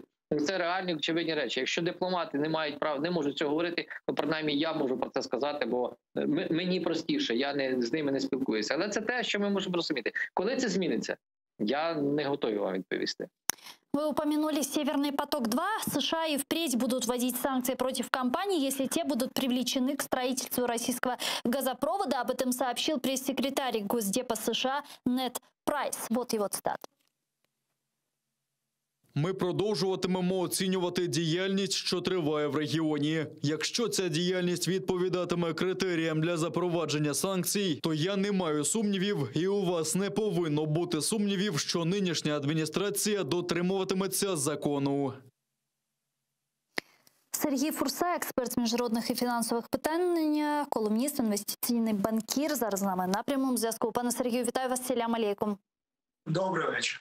Дожмут ли американці Северний поток-2? Ну, це в їх інтересах, насправді, але тут з іншого випадку американці просто з іншої сторони. Трамп дуже багато поламав у кімнаті, в тому числі трансатлантичної співпраці. Вони намагаються полюбовно якось вирішити питання Північного потоку-2, щоб налагодити відносини з Німеччиною. Тому тут досить важко. Але це в інтересах Сполучених Штатів, щоб якось зупинити чи обмежити Північний потік-2. Тому тут Україні пощастило, що наші інтереси співпадають з американськими. Недавно, вы, наверное, знаете, наша внешняя разведка сообщала о том, что строительство газопровода Северного потока-2 сейчас идет ударными темпами. Говорит ли это о том, что «Газпром» всячески всеми способами может обойти санкции США и достроить все же газопровод? Они строят ударными темпами там, где они сейчас могут строить. Это не касается тех участков, где есть санкции. Поэтому нет, не говорит. Они пытаются играть в игру «смотрите, мы же доделываем», они пытаются показывать силу, но де-факто, если санкции будут действовать, то никто этот газопровод не запустит. Германия рассчитывает на то, что и у нее получится договориться с новой администрацией президента США. И многие политики говорили о том, что Байден все же, как вы отметили выше, тоже попытается, как-то быть более гибким, что ли, в этих вопросах и попытается наладить отношения после Трампа с Германией. Вот как вы думаете, есть ли вероятность того, что США снимут санкции Северного потока-2, если будет нейтрализована или уменьшена угроза транзита российского газа через Украину? Теоретически возможно. Опять же, это слишком геополитически высокие вещи, чтобы о них мы рассуждали, сидя в Киеве. Мы просто не знаем этого всего. Это гораздо сложнее, и мы просто... Это не уровень Киева обсуждать подробности этих переговоров. Угу. Если все же Северный поток-2 достроят и введут в эксплуатацию, что это означает для Украины? Что мы теряем? Несет ли это какую-то угрозу нашей энергетической безопасности? Да, это несет угрозу нашей энергетической безопасности. Во-первых, если не будет прописано обязательство использовать украинскую трубу на те объемы, которые используются сейчас, то мы потеряем доходы от транзита газа, а это даже сокращенные составляют несколько миллиардов долларов. И вторая сторона, мы же как сейчас получаем газ? Мы не подписываем контракты с «Газпромом», мы подписываем формально контракты с нашими европейскими партнерами, но забираем газ из трубы, который идет по украинской территории из России. Это очень удобно. Мы таким образом, с одной стороны, имеем газ везде на своей территории, где нам нужно, а с другой стороны, мы независимы от диктата России. Но если этот газ не будет идти по трубе, то тут мы столкнемся уже с проблемой, потому что нам придется весь потребляемый нам импортный газ прокачивать через трубы с Запада. А там не такие большие пропускные способности. И это может привести к определенным технологическим проблемам, например. То есть это просто действительно подрывает нашу энергетическую, в первую очередь, даже не экономическую, а энергетическую безопасность. Ну и третье, что Россия может то, что есть определенные подозрения, что Россия опасалась идти горячей войной, потому что тут шел транзит. Да, если его не будет, это больше развяжет руки России. Я не говорю, что она пойдет сразу, но вероятность увеличится. А что касается Германии, Украина является стратегическим партнером Германии в энергетических вопросах. Более того, в Украине огромные естественные хранилища газа. Зачем Европе газ по прямой трубе из точки А в точку Б без опции хранения этого газа? Ну, во-первых, опция хранения никуда не пропадает. Во-вторых, чем больше газа, тем меньше цена. Тут очень простой интерес. На самом деле, тут абсолютно объективный экономический интерес Германии и Австрии. Они хотят быть хабом, они хотят, чтобы больше возможностей шло через их страну, чтобы больше газа шло. Потому что Германия, которая сейчас закрывает АЭС, на секундочку, да, и избавляется от угля, она нуждается в газе, да, и для них важна цена этого газа. Чем больше возможностей будет поставлять газ, тем больше альтернативных маршрутов, тем меньше они будут зависеть от поставщиков. И тут не важно от диктата поставщиков. И тут не важно, диктуют это, например, поставщики из США или из России или откуда-то из Северной Африки. Больше конкуренции. Вот это и хотят немцы. Это абсолютно их экономический, национальный, стратегический интерес. Поэтому понять их тут абсолютно легко. Спасибо. Спасибо вам большое. Дуже дякую, пане Сергію. Сергій Фурса був з нами на прямому зв'язку. Експерт з міжнародних фінансових питань, колумніст, інвестиційний банкір. Пане Валерию, если для Германии, в принципе, просто понять, зачем Северный поток-2, им этот трубопровод достается практически бесплатно, и они на нем еще будут зарабатывать огромные деньги. А зачем он для Германии? Ведь многие эксперты по нефтегазовому рынку говорят о том, что для «Газпрома» это абсолютно невыгодный проект. Чому не вигідний? Я вас прошу. Ні. Моя аналітика показує дещо інше. Росія збирається вдвічі збільшити поставки свого газу до Європи. Вдвічі. От слухайтеся в цифру. І сьогодні Європа споживає щороку понад 400 мільярдів кубів газу. А споживатиме вона їх майже 500. Прогнози до 30-го року 470. І дійсно, тут пан Фурса правильно говорить, що Європа потроху переходить, але переходить на газ. Вона відмовляється від атомної енергетики і так далі. І газ їм дійсно потрібний. А споживання газу зростає навіть і без того. Тому тут виключно економічні інтереси. Я вам хочу сказати, що і Росія від цього виграє. Тому вона не здохне, вибачте, коли думають, що, знаєте, давайте почекаємо, поки жирний схудне, щоб голодний здох. Це, вибачте, трішки не та історія. Економіка Росії зростає, їхні енергетичні запаси доволі потужні, і вони їх поставляють. Був у нас прецедент, коли закрили Південний потік. Був, є, він заморожений. Але це не означає, що те саме станеться з Північним потоком-2. Я особисто не бачу ніяких перспектив в тому, що він припинить своє існування. США будуть також дещо боротися. Але давайте ми не забуватимемо стратегічну ціль Сполучених Штатів Америки. Вони переслідують за мету інтеграції Росії до Європейського Союзу. І Північний потік-2 – це один з інструментів їх інтегрування в ЄС, щоб вони були в такий спосіб і залежні. Тому тут є взаємна вигода і Європи, і Сполучених Штатів Америки, і Німеччини, і Росії. Єдине погано, що Україна залишається тут, на жаль, за бортом. Це доконаний факт. Дякую дуже вам, пане Валерию. Чох сагу, что были с нами на протяжении больше, чем часа. Валерий Клочок был с нами на прямой связи, политичный эксперт, магистр державной службы. Ну, а я с вами не прощаюсь, мы говорим вам до свидания. Буквально через несколько минут мы встретимся с вами в этой студии и продолжим наш эфир уже на крымско-татарском языке. Не переключайтесь, Коршкенджи.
Ассаляму алейкум, хайрлы акшамлар, сайгылы АТР телеканалының сейіржілері, Сейф АТР Қырымның сесі яйында олмалы деген марафонны сейретесін студияда сізлер үшін мен Гүлсім Халилова чалышам. Беттекке 30-40 қадебамында Қырым ве Қырым етрафында юзберген сон кеве ең актуаль хаберлерні музыкере етежекміз, сізде бізім яйынымызға қошыла білесіңіз.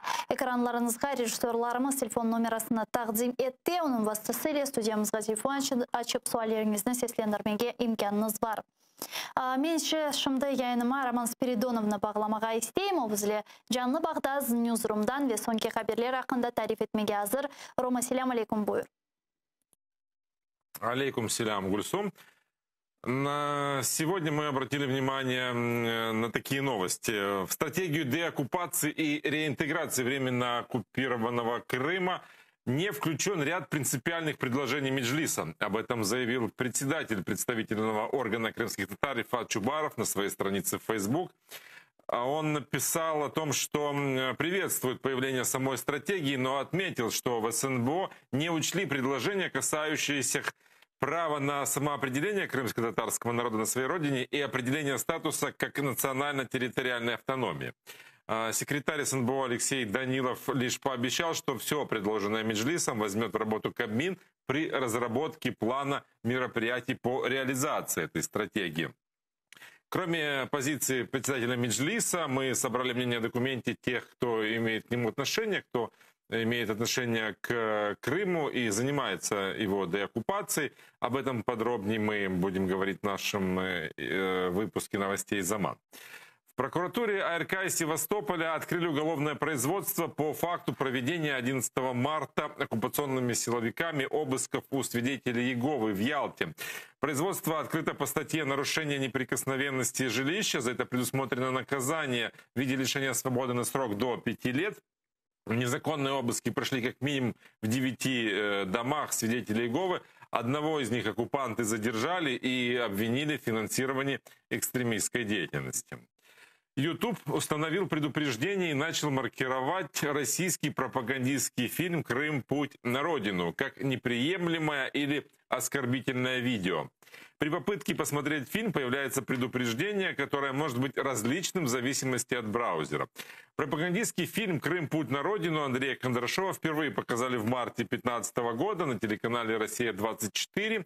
В фильме представлено большое интервью российского президента Владимира Путина, в котором он рассказал, как в феврале-марте 2014 лично руководил российскими военными, отдавал им команды по захвату Крымского полуострова. Кроме того, в фильме были раскрыты подробности операции российских спецслужб по эвакуации с территории Украины президента беглеца Виктора Януковича. В ответ на маркировку в Российской Госдуме уже пригрозили блокировкой YouTube-платформе.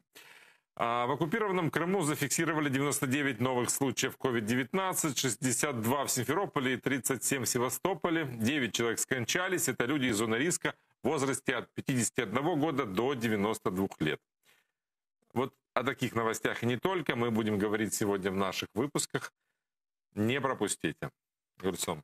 Çok sağ ol Роман. Bu bizim muhbirimiz Роман Спиридонов еді. Bizle canlı bağda zaman informasyon programmalarını seyretiniz saygılı arkadaşlar ve en son haberlerini anda eşitip көре білесiniz. Biz ise bu айтылып geçken haberler üzerinde laf etmege hazırmız. Hakikat yerinde bizlerini tünevin 7 yıldan sonra nihayet böyle bir taraftan kuvandırgan, diğer taraftan biraz kederge daldırgan bir haber eşittik, gördük. Kırım işgalden kurtarılması stratejisi kabul etildi ve bu haber hakkında keliniz şimdi Kırım Tatar halkının lideri Mustafa Ağa Cemilev'den laf eteyik. O bizle canlı bağda. Mustafa Ağa, selamun aleyküm. Merhabalar. Mustafa Ağa, Kırım kaytarılığı boyunca strategiya kabul etilgen. Siz bu vesikаны gördünüz. Siz hatta bu toplaşuvda bulundunuz. Bizlerge tavsiyatlarını tarif etiniz lütfen. Bu vesikada ne var?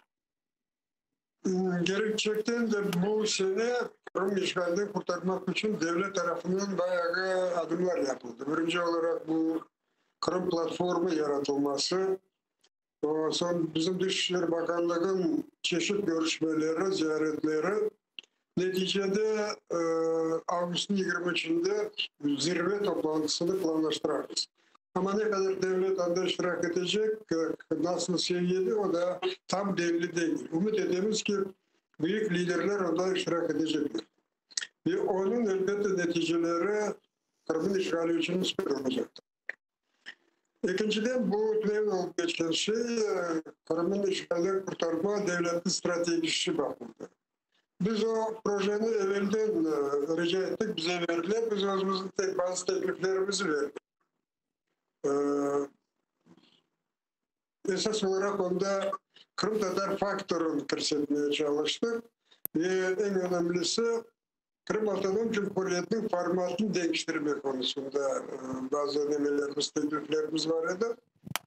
Ve biz ona bu toplantıda da, Tüney'inki toplantıda da Cumhurbaşkanı başlığında olduğu için bu toplantı, onu seslendirdik. Bu güvenlik kuruluşun başkanı Danilov buna dedi ki aslında dedi Kırım'ın statüsünü değiştirmek, anayasaya değişmeleri kırsetmek bu bizim onun mesuliyeti değil. Bu gibi meseleleri Verkhovna Rada çözmesi lazım. Ben de dedim karşılığına dedim evet dedim sizin mesuliyetiniz değil ama eğer bu Verkhovna Rada'nın kararlarına esaslanması gerek. Verkhovna Rada ise da 14 senesi 20. Mart'ta bir karar algaladı. O kararda mutlaka Kırım Otonom Cumhuriyeti'nin Kırım Tatar Milli Otonom Cumhuriyet şekilde geçirmesi hakkında söz yürütülüyordu. Kırım Tatar Milli Meclisi'nin resmi olarak Kırım Yarımadası'nın Tamir halkının temsilci organını kabul etmesi gerek. Son da daha 4. madde var. Ukrayna Birleşmiş Milletler tarafından 2007 senesi kabul ettiği Tamirli halkların hakları hakkında deklarasyonu kırdığına karar edildi. İşte dedim bizim bu önerilerimiz, zamiçanlarımız, ilavelerimiz bu gibi dokümentleri esaslanır. Onun için doğru olur diye siz buna göre bazı değişiklikler kırsetseniz. Neticede Zelenski dedi ki bu gibi meseleleri detaylı olarak bu strateji Başbakanlık tarafında bu çalışmalar olacak ya orada bu kırsetilebilir de böyle neticelendi. Ve bugün biz buna bir saat evvelse Rifat Çubaroğlu'na beraber Danilov'la konuştuk. Bu onun sekreteri. Yine bu konuda konuştuk. İşte bu karara geldik. Onlar da destek verecekler. Bu Kabmin'de bu mesele bakılganda bu önerileri kırsetmeye çalışacağımız. Bundan göre Kabmin'de şimdi bu Kırım'daki Tamir hakları hakkında kanun tarafında çalışılıyor. Aslında o hazır da Avrupalar bazı değişmeler kırsetecek onlar galiba. Neyse o da Kabmin tarafından verilecek. İşte edeceğim durum böyle. Ama Tüney'in bu toplantıda strateji Ukrayna'nın Kırım kurtarışı için stratejisi kabul edilmesi ve büyük bir olay, büyük bir vaktiye. Biz onu evet %100 destekleyiz. Ama yazık ki tam hep bizim isteklerimiz oraya kırsetilmedi. Ama bununla beraber söylemek gerek ki birkaç önemli Kırım Tatarlarla ilgili kelimeler orada kırsetildi. Şimdi o açık böyle daha yayına çıkmadı. Yayına çıkan son bizim vatandaşlarımız onu görürler ve kendi özleri fikirlerini söylüyorlar. devam edecek. Mına айтқаныңызға көре, демек бұл стратегияны, яғни алынған стратегияны үкіметке берілген соң, үкімет бұл стратегияның еріне кетірілмесі планыны тізгені вақыт біздің мәселелерімізді бақажақ, doğru mu anladım? Evet. Ama bu vekaleti var mı үкіметтің стратегияны денiştirmege ve anda yanı maddelerini kırsetmege, yani böyle vekaleti var mı үкіметтің? Herhalde RNBO gibi bu özünün stratejisine yazdığı zaman bize onun metinini, tekstini yolladı. Biz de özümüzün önerilerimizi verdik. Şimdi Kabmin'le ben böylesem daha ziyade sıkı böyle işbirlik olacak. Biz onların toplantılarında iştirak edeceğimiz, onların argümanlarını, özümüzün argümanlarını söyleyeceğimiz.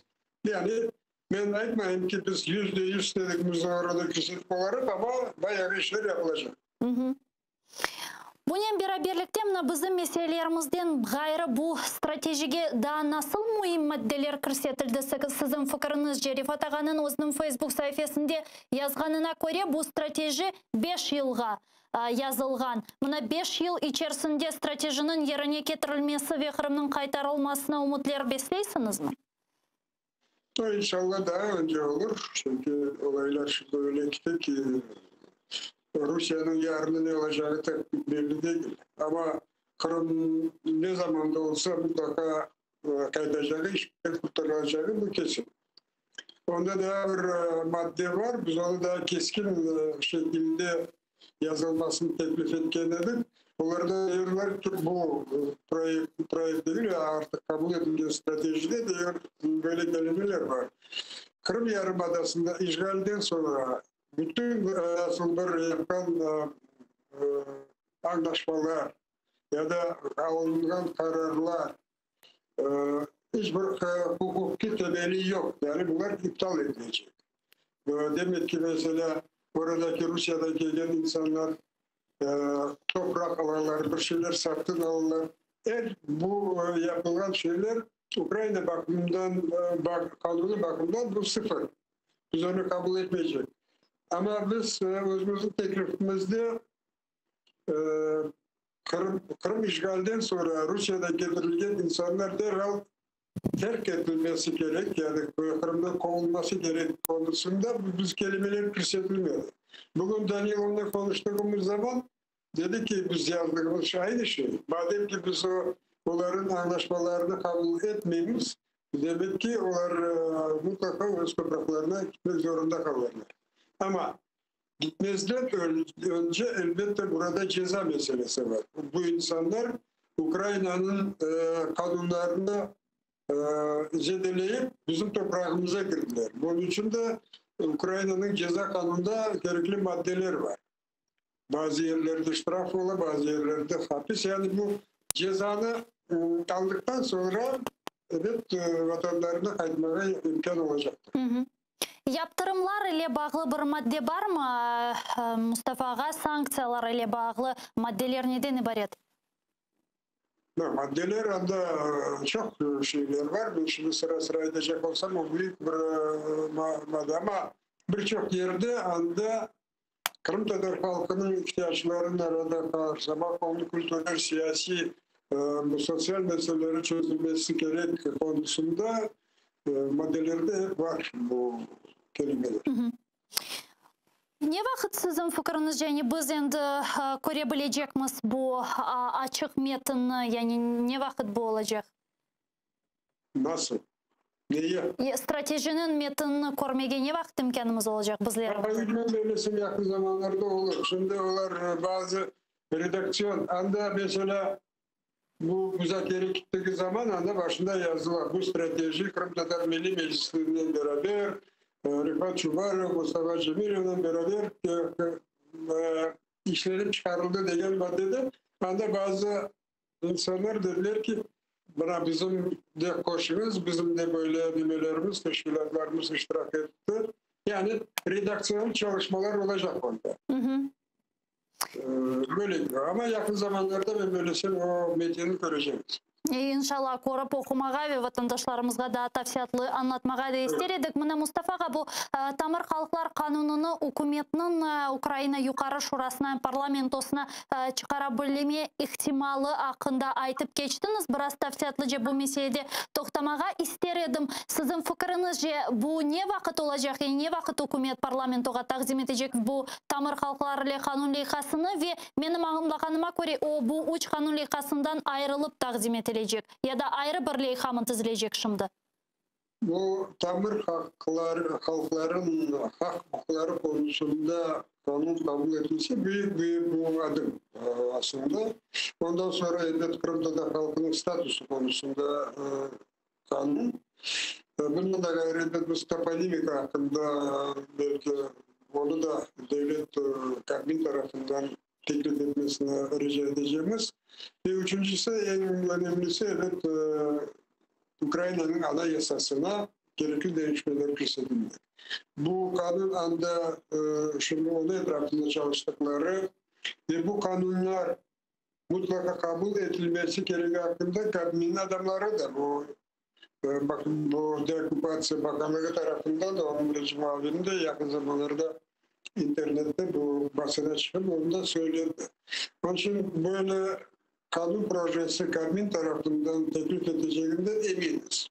Ama biz başlangıçta da 19 senesi 9. Ağustos'ta prezidentle görüştüğümüz zaman biz ona teklif etkeniydik. Çünkü Cumhurbaşkanı özünün adından çıkarsa parlamentoda geçmesinin ihtimali daha çok. Ama ümit ederiz ki eğer kabin bile çıkarsa şanslar çok büyük olacak. Çünkü kabin tamamıyla Cumhurbaşkanı emrinde. Sizin fikrinizce ne vakit hükümet bu parlamentoga kanun leyhalarını çıkarabile ve yeterince reyler alıp olurmuz mu? Eğer tamır halklar hakkında bu kanun leyhasını alacak olsa kanda 226 rey, anayasaga değişmeler ise 300. Şimdi biz anayasa hakkında söz yürütmeyiz. Buna esas bu kanun kabul etmesi için evet söylediğimiz gibi 220 ses yeterli. Biz eğer de bu şimdi Verkhovna Rada'da kuvvetler nasıl olduğunu konuşacak olsak Слуга Народа Partisi'nde eskisi gibi tam birinci günler gibi %100 hepsi bu oy vermiyorlar. Hem de bazı Rus taraftarları var, tarafsız adamlar var, Kırım'da ne Ukrayna'nın geleceğiyle ilgilenen adamlar var. Ve aynı zamanda çok böyle Ukrayna patriotları bizim meselede yakşı anlayan insanlar da var. Bunların en azından yarısı bile desteklese başka partiler mesela Голос, Европейская Солидарность, Майбутнє, onlar %100 Батьківщинa'da bizde %100 destekleyecekler. Yalnız orada opozisyon dediğimiz za життя dediğimiz var. Moskova'da emirinin yalnız oy verirler. Onlardan oy bekleyebiliriz ve onlara da müracaat ediyoruz. Ayrıca bu kanun kabul edilmesi ihtimali çok büyük. Eğer tamır halklar ile kanun Ukrayna yukarı şurasında kabul edilse, bu bizlerge nasıl bir avantajlarını bağışlay Mustafa Ağa ve bu kanun endi esasında biz ne yapabiliriz da nasıl ogumuzda yollar açılır? Esas olarak bu kanun projeleri, bu statüsün değiştirmesi hepsi Kırım işgali kurtarıldıktan sonra Kırım Tatar halkının durumu ne olacağı hakkında yürütülüyor. Ama bundan da ileri böyle kanunlar kabul ettirildikten sonra Kırım Tatarlarının sözün ağırlığı daha ziyade artacak. Bizim sözümüz daha ziyade geçerli olacak. Zelenskiy'de bu РНБО toplaşımında bulungan edi. Onun laf etmege imkanınız oldu mu ve bir konuşup planlaştırıla mı? Yok, Zelenskiy karşımda oturuyordu ama şimdi onun yanına varıp aynı zamanda başka şeyler konuşmak kolaysız dedi. Onda böyle oldu. Biz birkaç mesele var onda. Kimlerini kaysa meseleye çağırdılar. O adamlar onda iştirak ederler. Son o mesele bittikten sonra boşananlar da yerlerine başka meselenin iştirak edecek adamlar kırıldı. Öyle de oldu. Bizim mesele ikinci sıradaydı. Başta askeri, ben 15 dakika birinci meselede oturdum. Askeri meseleler işte nasıl neler yapıla, durumumuz nasıl? Bunun hakkında müzakere oldu. Sonra ikinci meselede işgalde kurtarılma Kırım'ın stratejisi bakıldı. Ve da iki sualim var Mustafa'ga, bu Kırım platformasından başladık. Bu mesele etrafında da biraz laf etmege isteyim. İşte sizin malumatlarınızga göre endi ne kadar devlet Kırım platformasına koşulmağa sıcak bakanını bildirdi ve endi koşulacağını aytıp berdi. Ve bunun beraberlikte Amerika Birleşken Devletleri'nin bu platformada koşulacağına sizin fikrinizce umutlar beslemek gerek mi? Amerika Devletler Birliği, Kanada, Avrupa Birliği hükümetler, onda 28 memleket, yani bütün NATO'ya girgen ülkeler, yani Japonya'da elbette, onlar aslında dünyanın esas kuvvetleri. Ama bundan da gayrı başka devletlerinde, Türkiye'de, bizde 16. Ekim 16. Oktyabır'da Zelenski'yle beraber Türkiye'de olduğumuz zaman anda deklarasyon, o netice olarak, konuşmalar neticesi olarak deklarasyon kabul edildi. Bu deklarasyada Türkiye Cumhuriyeti tamamen bu Kırım platformasını destekli ve o çalışmalarında iştirak edecek, aktif şekilde iştirak edecek diye kelimeler vardı. Yani Türkiye'de %100 buna katılacak. Ama hangi devletler nasıl seviyede gelecekleri şimdi bizim tam bilgimiz yok. O birkaç faktörlerden bağlı. Mesela ben onlarca sayfalarda yazdılar. Ya Mustafa Cemil'in söylediğine göre Joe Biden de gelecektir.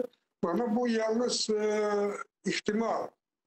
Biz bilemiz Amerika'nın büyükelçisi burada biz mutlaka katılacağız dediler. Ama Biden kendisi gelip olacak mı olmayacak mı o oradaki devletin iç işlerine bağlı. Ama herhalde Biden gelmesi bile çok yüksek seviyede Amerika iştirak edeceğinden biz hiçbir şüphemiz yok.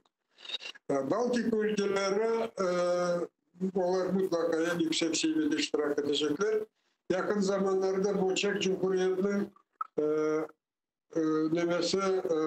büyükelçisi makamında meclise gelip bu medal verdiği zaman o zamanda da biz bu müzakere ettik.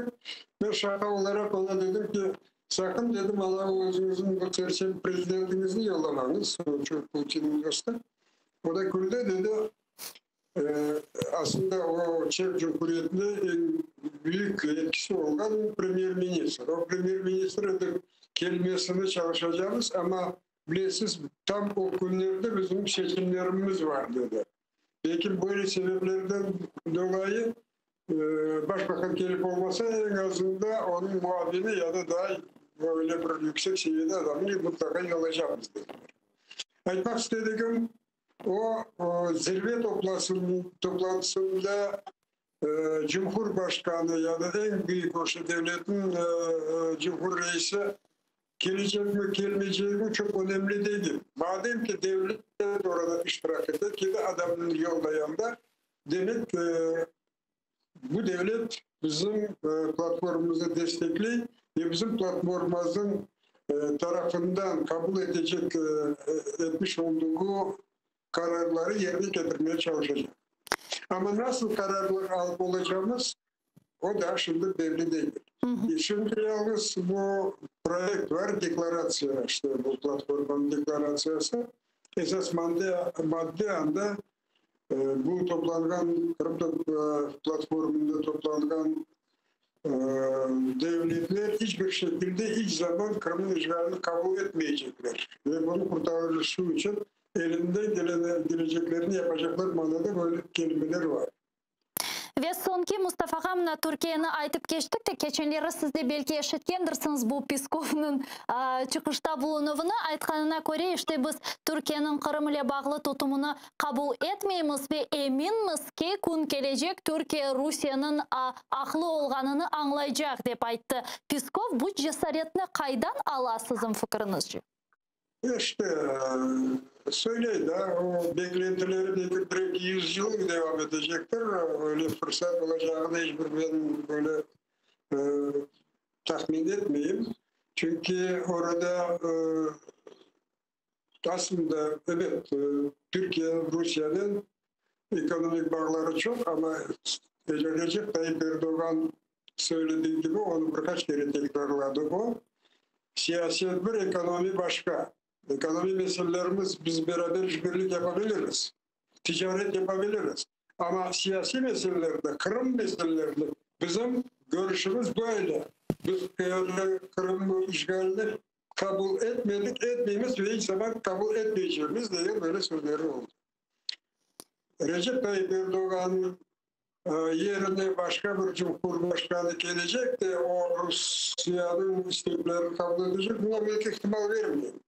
Çünkü orada yöneticilerde gayrı millet de var, halk da var. Biz ona o halkın nastroyeniyesi, onların bakışını pek yakşı bilemiz. Hiçbir parti, yalnız bir Satkın Vatan dediğim bir partisi var orada. O partide de 5-10 adam var. Onlar birkaç kere Ukrayna, Türkiye, Kırım'ın Rus toprağı olduğunu kabul etmesi gerek. Karşılığına Rusya o Kuzey Kıbrıs Cumhuriyeti'ne kabul etsin. Bu gibi saçma şeyler söylüyorlar. Ama onların hiçbir ağırlığı Türkiye'de yok. Türkiye'nin siyaseti bu meselede hiç olmadıkta %100 sağlam. Büyükten teşekkürler Mustafa'ga bizle bağlanıp suallerimizge cevap bergeniz için. Sağ olunuz. Mustafa Cemilov, Kırım Tatar halkının lideri, bizle canlı bağda edi ve bizlerge şimdi kaydetilgenine Kore Elmega Umerov bağlana Kırım Tatar Milli Meclis Reisimizin muavini bizlerini dinlegen edi. Bütün bu müddet devamında Elmega selam aleykum, nasılsınız? Aleyküm selam. Elmega Mustafa... Aleyküm selamdan başka bir şey aytıp olacağım. Yok, Mustafa'dan son bilmeyeyim.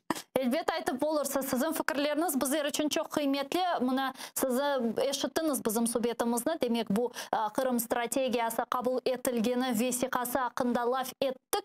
Ne dersiniz? Buna Mustafa Ağa'nın aytkanlarını eşittiniz. Rifat Ağa Çubarov'un da Facebook'ta postunu okugandırsınız. Bu stratejiyanı yani şimdilik böyle şekilde siz beğenesiniz mi? Ben beğenmeyeyim. En esas teşkil etiyatalar.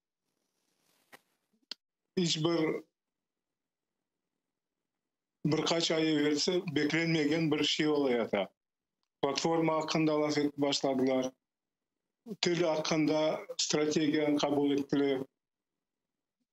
Şimdi deokupasya stratejiyasını müzakere etip başladılar.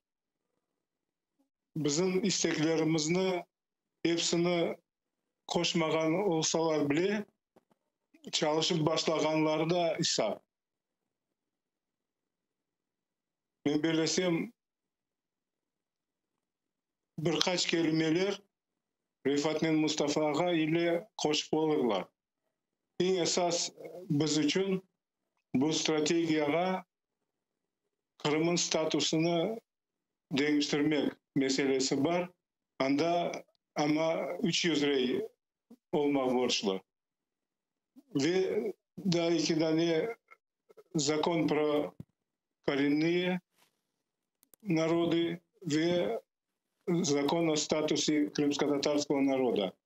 Bunlar Zelenskiy desteklese kolayca geçecek. 226 rey ben belesem toplarlar. Tek istekleri gerek. Ama istekleri gerçek olganını biz biliriz yakın gelecekte. Mustafa Ağa'nın kaydetkenine göre o böyle eminlikini besle yakın zamanda Ukrayna hükümetinin Ukrayna Yukarı Şurası'na bu тамыр халқылар іле бағылы, яғни статусымыз іле бағылы қанун лейқасына көрсетілейжегіне ве қабыл етілейжегіне еменлікні білдірді. Сіздің фікіріңіз жегер ақат енді бұл қанун лейқалар 30 жылдан беклегеніміз қанун лейқалар қабыл етілсе, бұл біздерге насыл авантажларны, яғни насыл имканларны бағышлайжақ? Şimdi Kırım İşgal tübünde olgan vakitte evet o kanunlar %100 çalışmayacaklar. Ama o hazır olganı devlet Kırım Tatarlarını desteklegenini göstergeni, Tamır halkını desteklegenini göstergeni Rusya'nın münasebetlerde güçlendirecek Ukrayna'nı. Ve halkara teşkilatlarda, Avrupa Parlamentosu'nda, Amerika devletinde bizim pozitsiyalarımız güçlenecek. Ve ben Rusça aytkanda дополнительный доводы diyeyim, Tatarca sözünü tapamayım. Aslında devlet adımlarını yapıp başlasa bizim pozitsiyamız güçlenir, korunuyor.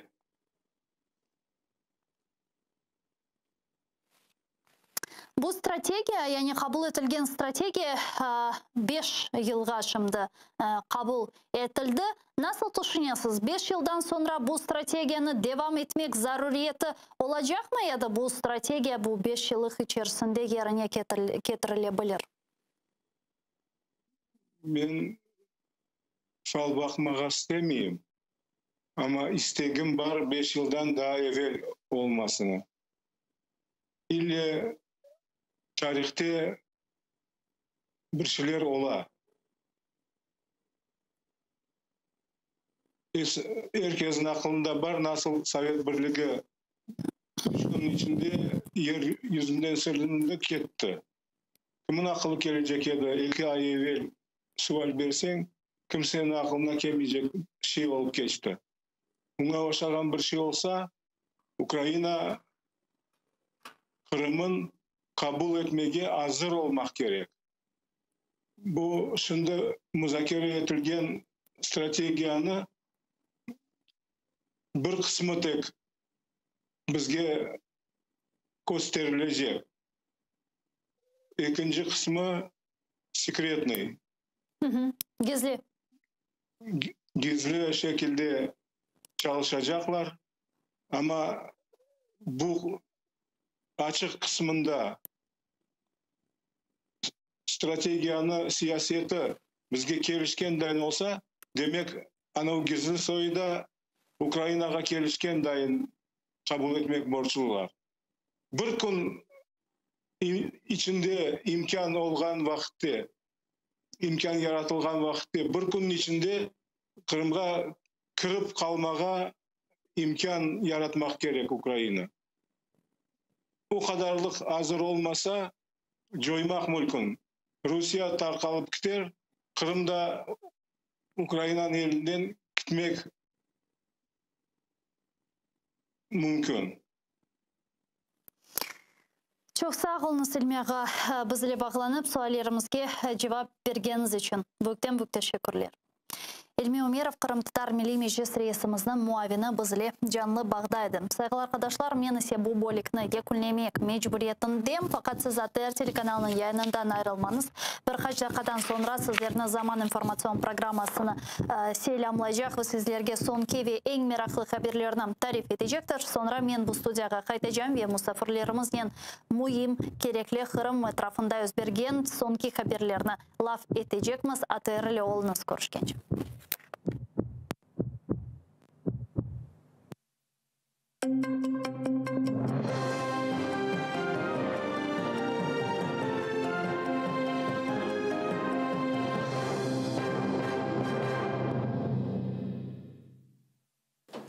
До стратегії деокупації Криму не включили низку принципових пропозицій Меджлісу. Про це голова представницького органу кримських татар Рефат Чубаров повідомив на своїй сторінці у Фейсбуці. Він привітав появу державної стратегії звільнення півострова, але зауважив, що в РНБО не врахували зауваження щодо права на самовизначення кримсько-татарського народу на своїй батьківщині та визначення статусу Криму як національно-територіальної автономії. Секретар РНБО Олексій Данілов лише пообіцяв, що всі пропозиції Меджлісу опрацює Кабінет міністрів при розробці плану реалізації стратегії деокупації Криму. Прикро, що у прийнятій стратегії деокупації і реінтеграції окупованої території Автономної Республіки Крим та міста Севастополя наші міжнародні партнери поки що не знайдуть чіткої відповіді на питання про те, яким буде статус Криму після відновлення державного суверенітету України над Кримським півостровом. І наскільки цей статус дозволить забезпечити державні гарантії збереження і розвитку на своїй землі корінного кримсько-татарського народу.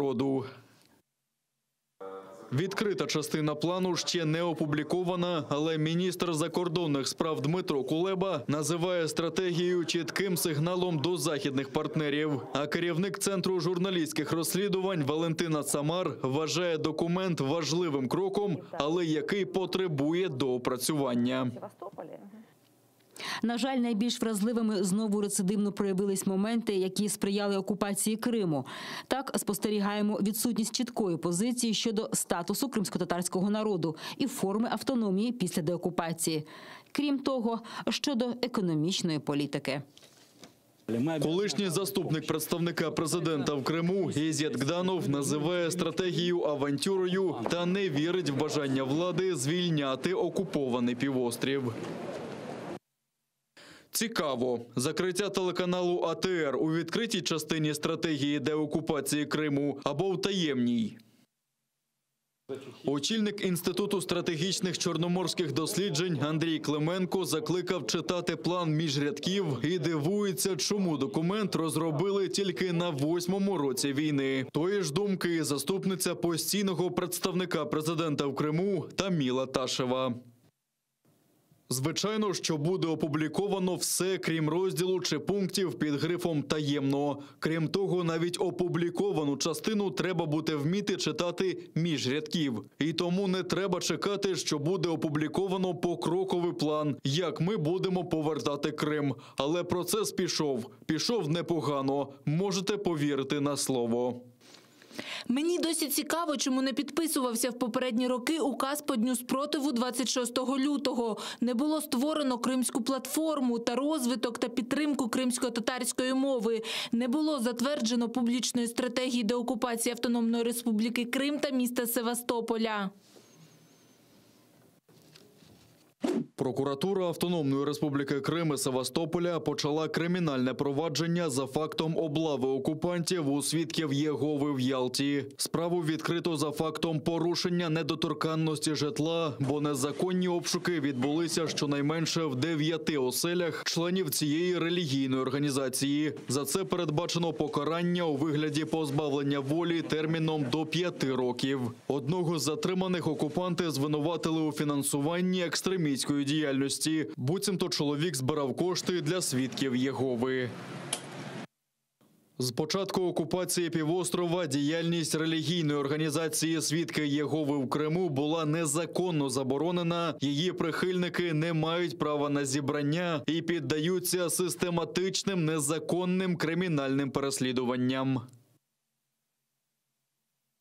Окупанти затримали 2 українців, які покладали квіти до пам'ятника Тарасу Шевченку в Сімферополі. Йдеться про жительку Алушти Єлизавету Павленко та уродженця Кривого Рогу Владислава Єсипенка. Вони не виходили на зв'язок з 10 березня після акції до дня народження Шевченка. Виявилося, що на Ангарському перевалі їх затримали ФСБівці. Павленко відвезли додому і вилучили особисті речі, а Єсипенко зараз в ізоляторі Сімферополя. Йому тепер закидають незаконне виготовлення зброї. Чоловіка заарештували до 11 травня. Одного українського воїна поранено на Східному фронті. Це сталося поблизу Новозванівки на Луганщині, де окупанти відкривали вогонь з гранатометів різних систем та стрілецької зброї. Боєць об'єднаних сил дістав уламкове поранення. Він у задовільному стані та був терміново ушпиталений, кажуть у штабі операції. Крім того, ворог відкривав вогонь поблизу Пісків, Талаківки та Пищевика. На всі ворожі обстріли українські військові відповідали вогнем. А за даними розвідки, окупанти проводять посилені злагодження під наглядом московського командування. Зокрема, цього тижня противником проведено командно-штабні тренування з проведенням у вищій ступені бойової готовності з'єднань і частин 1-го та 2-го армійських корпусів. У ході тренувань особливу увагу було приділено організації взаємодії між органами військового управління армійських корпусів та об'єднаних тактичних формувань інших силових структур російських окупаційних адміністрацій.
Ассаляму алейкум, хайрлах шамлар, добрый вечер. В эфире телеканала АТР вы смотрите информационно-аналитическую программу «Бугунь» в рамках марафона «Сейф АТР. Голос Крыма». Мая будет в эфире. В студии для вас работаю я, Гульсум Халилова. Следующие 45-50 минут в этой студии с гостями, которые подключатся к нам в эфир, мы обсудим основные новости и события сегодняшнего дня. Вы также можете присоединяться к нашему эфиру. На экраны ваших телевизоров режиссера периодически выводят номер телефона +38073 419 41 58. Звоните нам абсолютно бесплатно по Вайберу. Присоединяйтесь по скайпу atr.tv. Это наш адрес. Смотрите нас на нашем YouTube-канале и подписывайтесь на наш YouTube-канал, телеканал АТР большими буквами. Там мы вещаем как в онлайн-режиме, а так и выкладываем самые интересные фрагменты из наших эфиров. Туда мы выкладываем все наши программы в записи. Ну и подписывайтесь на сайт телеканала АТР, адрес которого вы видите на ваших экранах, atr.ua. Сегодня ваша подписка даст нам возможность продолжить нашу работу на нашем информационном фронте, так как финансовые сложности телеканала АТР все еще не решены. Мы продолжаем работать благодаря вашей поддержке, вашей моральной и материальной поддержке. Я благодарю всех тех, кто находится рядом с нами в этот сложный период и поддерживает телеканал АТР. Чоксавумс. Но я перехожу к новостям. Совет национальной безопасности и обороны Украины утвердил стратегию деоккупации и реинтеграции Крыма. Об этом сообщил секретарь РНБО Алексей Данилов. Вот что он сказал. Це буде відкритий документ, всі зможуть з ним найближчим часом ознайомитись. Більш того, ми прийняли рішення на засіданні Ради нацбезпеки і оборони. Він буде мати офіційний переклад англійською мовою, що дуже важливо сьогодні в сучасних умовах. І всі наші партнери отримають цей документ найближчим часом англійською мовою. Цей документ буде відкритий. Министр иностранных дел Украины Дмитрий Кулеба назвал утверждение стратегии деоккупации Крыма на вчерашнем заседании РНБО историческим документом. Он сообщил на своей странице Twitter, что одобрение этой стратегии является очевидным сигналом, что Украина прилагает собственные усилия для деоккупации Крыма. Ми затвердили стратегію деокупації Криму. Історичний документ, який був необхідний з 2014 року. Сигнал гранично ясний. Ми не просто закликаємо світ допомогти нам повернути Крим. Україна докладає власні, цілеспрямовані і системні зусилля. 3 кити для повернення Криму. Затверджена сьогодні стратегія, консолідація. Ми працюємо над об'єднанням зусиль партнерів на Кримській платформі. Синергія. Відновлення міжнародного права і, як наслідок, відновлення повного суверенітету України над Кримом. В стратегию деоккупации и реинтеграции Крыма, утвержденную Советом национальной безопасности и обороны, не попал ряд принципиальных предложений Меджлиса крымско-татарского народа. Сообщается, что представители Меджлиса участвовали в обсуждении первоначального текста публичной части стратегии. Об этом сообщил на своей странице в Facebook председатель Меджлиса Рифат Чубаров. Вот что он сказал.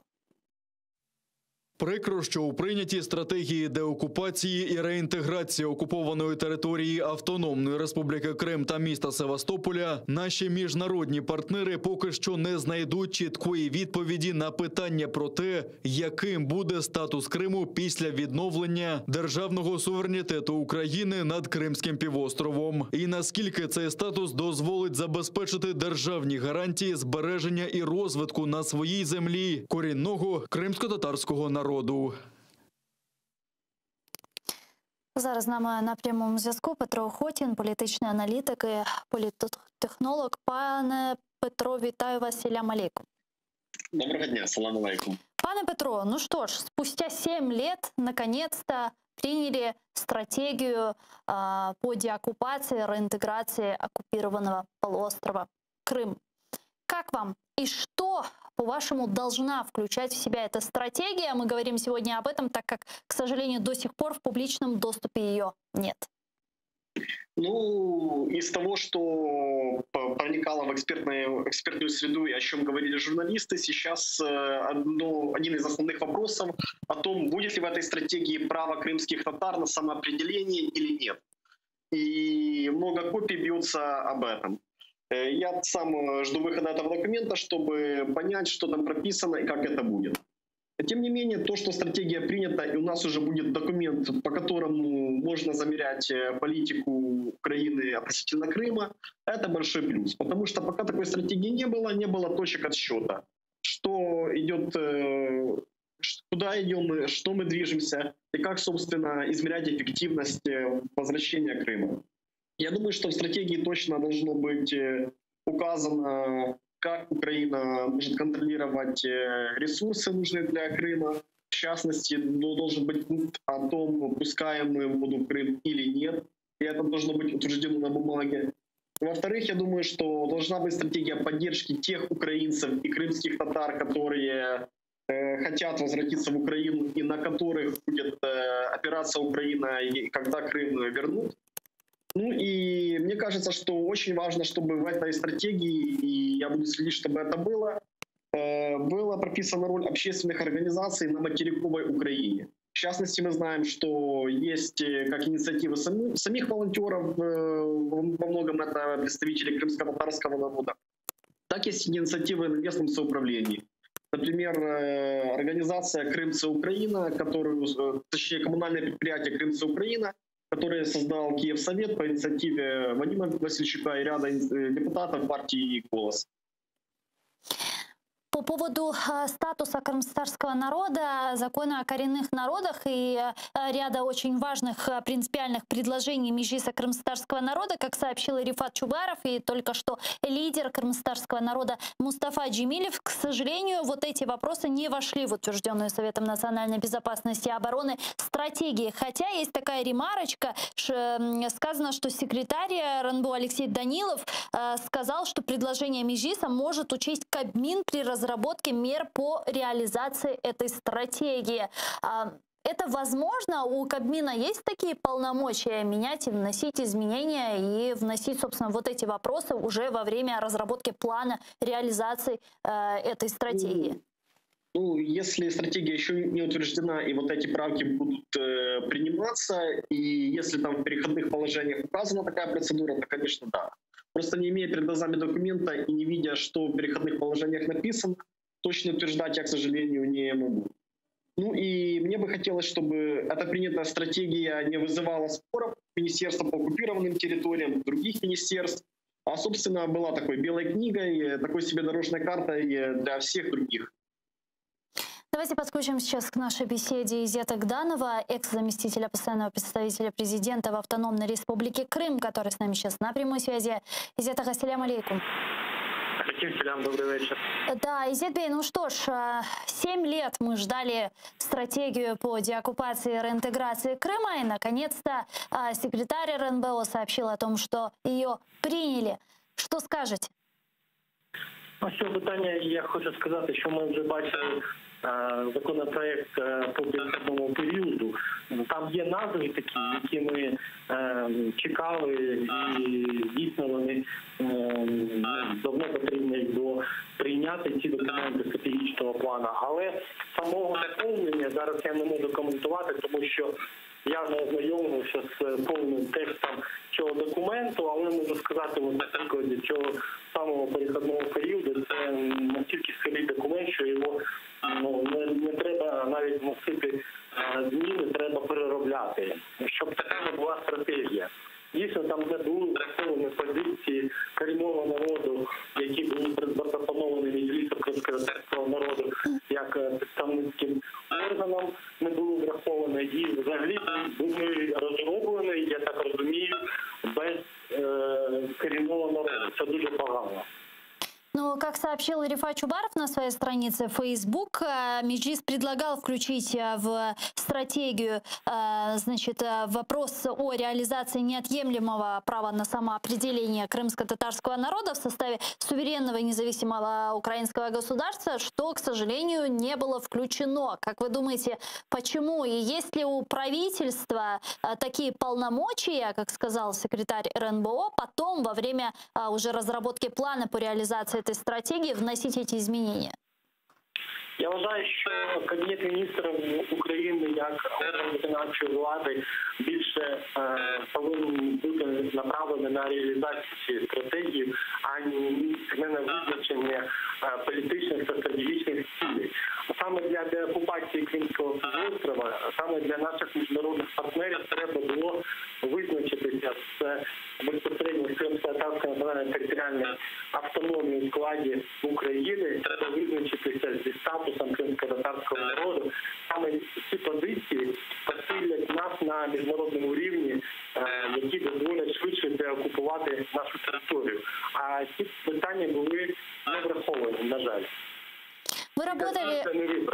Да, вы работали в постоянном представительстве президента в Автономной Республике Крым. Насколько я знаю, у вас были свои предложения тоже по стратегии деоккупации полуострова. Какие основополагающие пункты должны быть в этой стратегии? Чего бы вы хотели увидеть в документе?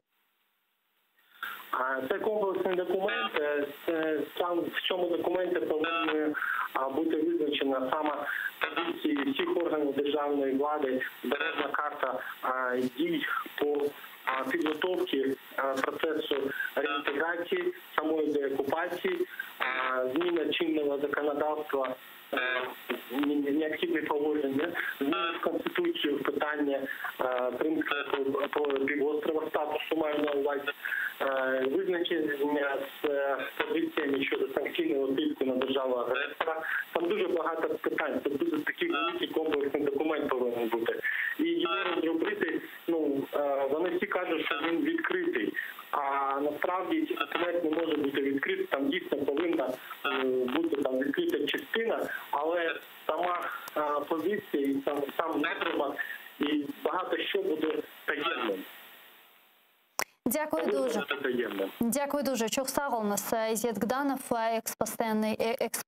заместитель постоянного представителя президента в Автономной Республике Крым, был с нами на прямой связи. Пане Петру, Алексей Данилов сказал, что, значит, этот документ, эту стратегию будут переводить на английский язык и передавать нашим западным партнерам. Насколько важна оценка этой стратегии от наших западных партнеров?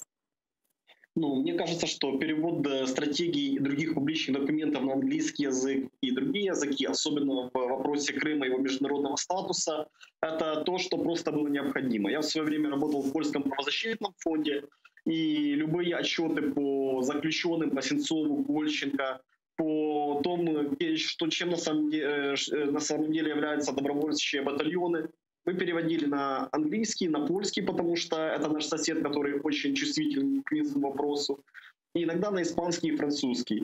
И это считалось просто деловая переписка. Если мы говорим об этой стратегии, то, конечно же, должны быть переводы, и чем больше стран будут видеть, какая наша позиция по Крыму, тем скорее они с ней ознакомятся, и тогда не будет разногласий, что мы требуем, чтобы Крым признавали украинским, и что мы хотим для этого сделать.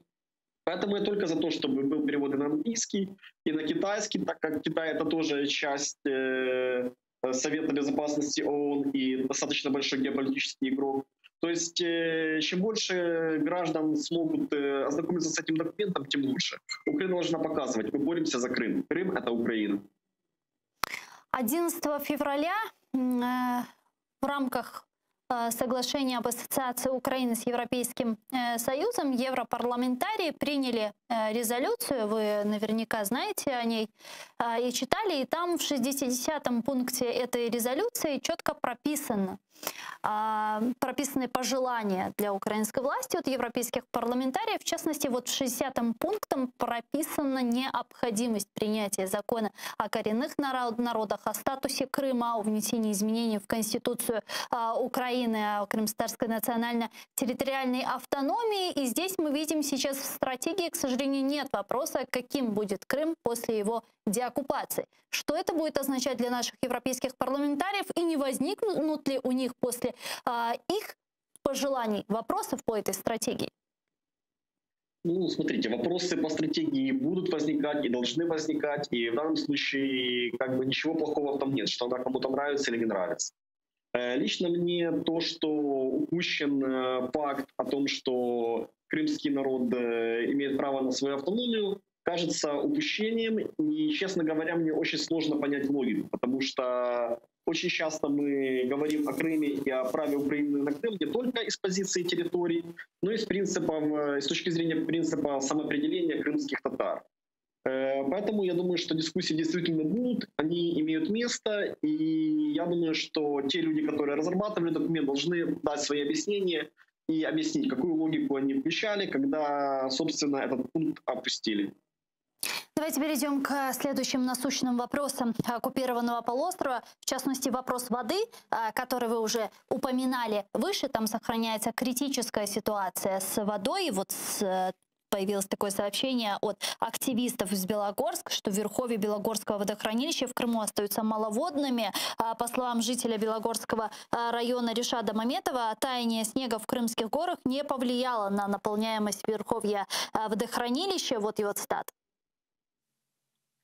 Нижня і серединна частина Білогірського водосховища значно поповнилася, але верхів'я залишаються маловодними. Але ж саме верхів'я свідчить про повноту водойми. У горах ще є сніг, але обсяги його незначні, тому без рясних весняних опадів водосховище повністю не наповниться. До того ж, у будь-який момент влада може дати команду почати скидання води з водойми на потреби вододефіцитних районів Східного Криму або Кримської столиці. І тоді Білогірське водосховище почне швидко втрачати накопичені за зиму об'єми води. А вот псевдоглава экспертного совета по международно-правовым вопросам при оккупационном правительстве Крыма Александр Молохов сообщил, что его рабочая группа готовит новые жалобы в ООН против Украины из-за водной блокады. Сейчас мы готовим 2 жалобы в Совет по правам человека в ООН и в Комитет по правам человека в Женеве. Планируем презентовать эти иски на сессии 19 марта. Я лично не сомневаюсь, что в прекрасной Украине будущего тем, кто организовал водную блокаду Крыма и таким образом дискриминировал жителей полуострова, воздастся по заслугам. При этом Россия ни в коем случае не снимает с себя ответственности за происходящее в Крыму. Пане Петро, насколько вопрос воды и перекрытие Северокрымского канала является мощным инструментом в руках Украины в вопросе давления на Кремль? И допускаете ли вы такой вариант, что Кремль обратится к правительству Украины и скажет: мы не справляемся?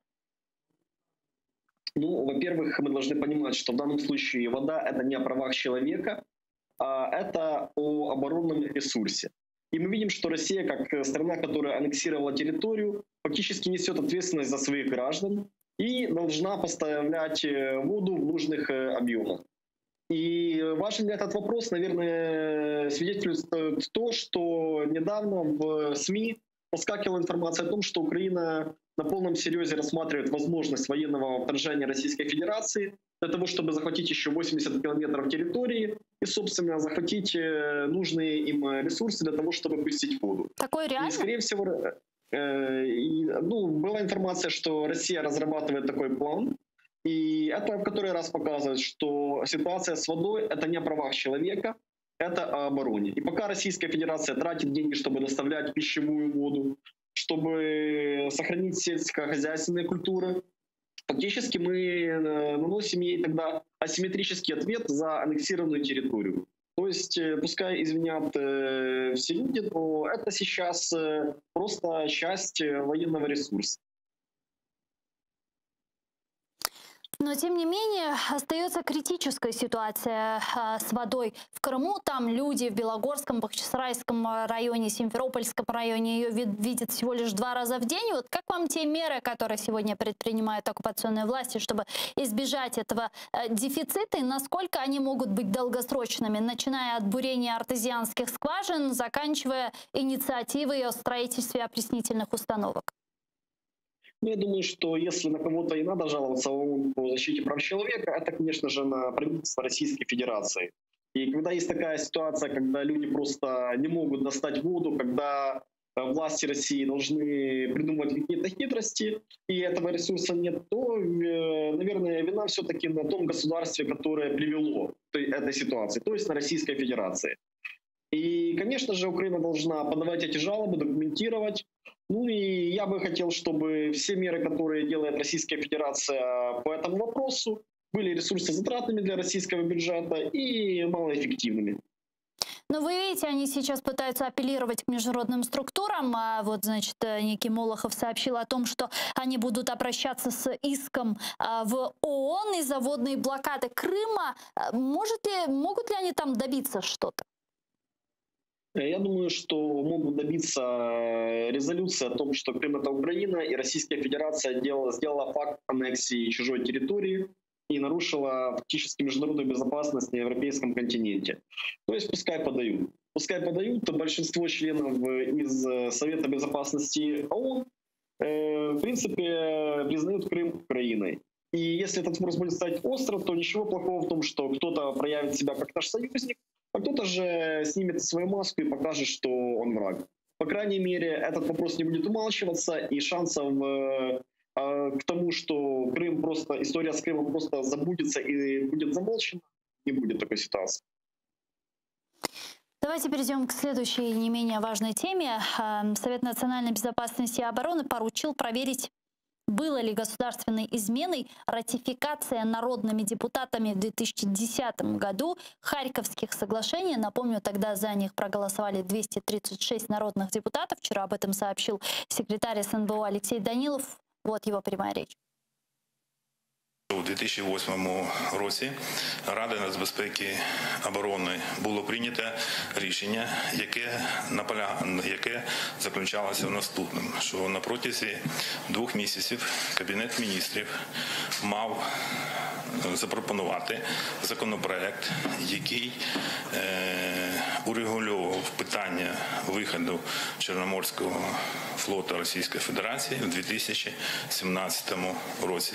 На превеликий жаль, цей законопроект не був невідомим нам причин розроблений, і ми вважаємо, що це була перша цеглина, яка далі почала руйнувати всю систему нашої безпеки і привела до того, що в 2010 році з'явились так звані Харківські угоди, які в безпрецедентний короткий проміжок часу, через 4 дні після підписання їх в Харкові, були ратифіковані депутатами Верховної Ради. Є окреме доручення Служби безпеки України з'ясувати обставини, в який спосіб ці 236 депутатів голосували з цього питання. І якщо Служба безпеки України буде вважати за необхідне, вона має порушити по 111 статті нашого Кримінального кодексу по держзраді до відповідних осіб. Напомню, в 2010 году тогдашние президенты Украины и России Виктор Янукович и Дмитрий Медведев подписали в Харькове соглашение, которое предусматривало, что Украина фактически сдает Крым в бессрочную аренду Черноморскому флоту России за то, что Москва давала Киеву $100 скидки на газ. На рассмотрение парламента ратификация Харьковских соглашений была вынесена 27 апреля 2010 года, и это заседание стало одним из самых скандальных в украинской истории. Пане Петро, можно ли привлечь к ответственности членов коллективного органа, именно 236 человек, которые тогда ратифицировали Харьковские соглашения? Ну, статья о государственной измене действительно есть, и я думаю, что этих людей нужно опросить и поставить им вопросы.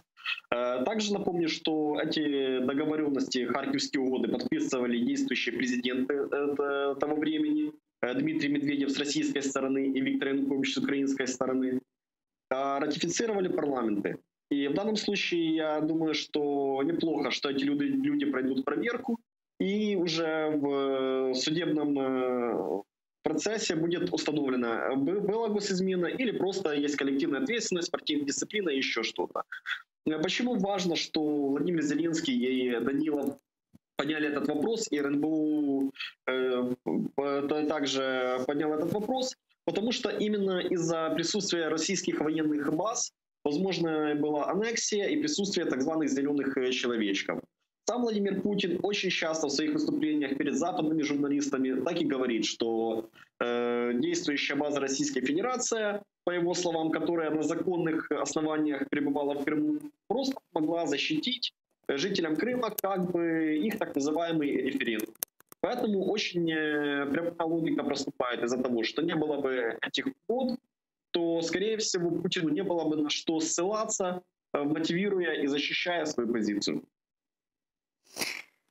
Давайте подключим сейчас к нашему эфиру очевидца тех событий Олеся Дунія, народного депутата України 6-го та 7-го скликань. Пане Олесі, вітаю вас. Селям алейкум. Алло. Добрый вечер. Да, добрый вечер. Пан Олесь, как вы вспоминаете тот день, 27 апреля 2010 года? Вы были одним из тех народных депутатов, наверное, один из единственных, который очень сильно пострадал в тот день и оказался в больнице с сотрясением мозга, если я не ошибаюсь. Пострадало кілька депутатів, але справді я найбільше. Тобто я 2 місяці провів в лікарні, перші 2 тижні не міг пересуватись. Тобто це був складний струс мозку. Завдані удари були в садистський спосіб, тобто мене тримали 5 регіоналів, 5 депутатів, 6-й наносив удари згори по потилиці. Належний опір я й не міг чинити, бо зранку зробив операцію на спині, вся спина була в швах, то я не дуже міг рухатися насправді. Але це було обумовлено, що насправді голосування чесного волевиявлення депутатів, як передбачено згідно Конституції і Регламенту, не відбувалося. Це була фальсифікація, вона була планована фальсифікація, бо в сесійній залі не було і не планувалося 226 депутатів, що необхідно для легітимного голосування. Регіонали скупили або отримали в інший корупційний або фальсифікаційний спосіб необхідні картки. Але таких депутатів у них не було, живих депутатів, наявних в сесійній залі. Зокрема, були проведені переговори по виходу, фактичному виходу з числа опозиційного кола кількох депутатів бют і нунц, без формального виходу з фракції, а подейкують, що за це вони отримали від 1 до 3 мільйонів доларів, і ці депутати передали свої картки. Вони не могли з'явитися на очі своїх колишніх однофракційників, тому їхніми картками повинні були проголосувати регіонали, тобто кнопкодавити. І для цього їм необхідно було витіснити решту опозиційних депутатів. Саме тому фізичне насильство було заздалегідь передбачено. Не лише фальсифікація, а і фізичне насильство. В випадку зі мною садистське насильство. Скажите, а вот тех регионалов, которые вас избили, их привлекли к ответственности, их наказали за это чудовищное действие? Звичайно, ні, бо була змова не лише керівництва партії регіонів і тодішньої влади України в особі Януковича і його оточення з Кремлем і Росією, а, очевидно, можемо передбачати, що була певна або змова, або домовленості, принаймні тіньові домовленості між керівництвом тодішніх опозиційних фракцій і керівництвом партії регіонів або оточенням Віктора Януковича. Чому я це можу стверджувати? Бо моє подання щодо кримінальної справи, кримінального впровадження, щодо осіб, які вчинили це побиття, я не міг його подати сам, але це зробив замість мене мій помічник, коли я не міг вставати з ліжка. Це подання до суду не було підтримано лідерами фракції, вони не заходили судової тяжби з регіоналами. Більше того, за 2 місяці вони навіть не знайшли часу під'їхати до моєї лікарні. Якщо ми почнемо аналізувати і інші факти, які мали місце того дня або в пізніші дні, ну, наприклад, яким чином головуючий, голова Верховної Ради Володимир Литвин раптово знав, що в сесійній залі буде дощ. Ну, яким чином його помічники прийшли туди з парасолями? Вони думали, що відкриють вікна і потрапить дощ в сесійну залу. Чому вони знали, що опозиціонери, кілька опозиціонерів прийдуть туди закидувати яйцями, там, наприклад. Да? Тобто, очевидно, був як мінімум витік інформації, або були проведені заздалегідь переговори про потішний спротив, а насправді те, що партії регіонів буде дана можливість провести це антиконституційне, фальсифікаційне дійство. Підстави стверджувати, що це було не просто витік інформації там через жучки, а ймовірна змова, мені дає можливість якраз говорити про це те, що керівництво опозиційної фракції не захотіло підтримувати мій позов до садистів, які завдали мені ударів під час так званої цих буцімто ратифікацій Харківських угод. Мені здається, що це як мінімум дивно. І я хотів би теж знати, чому керівництво опозиційних фракцій не удосужились тоді подавати до суду на регіоналів.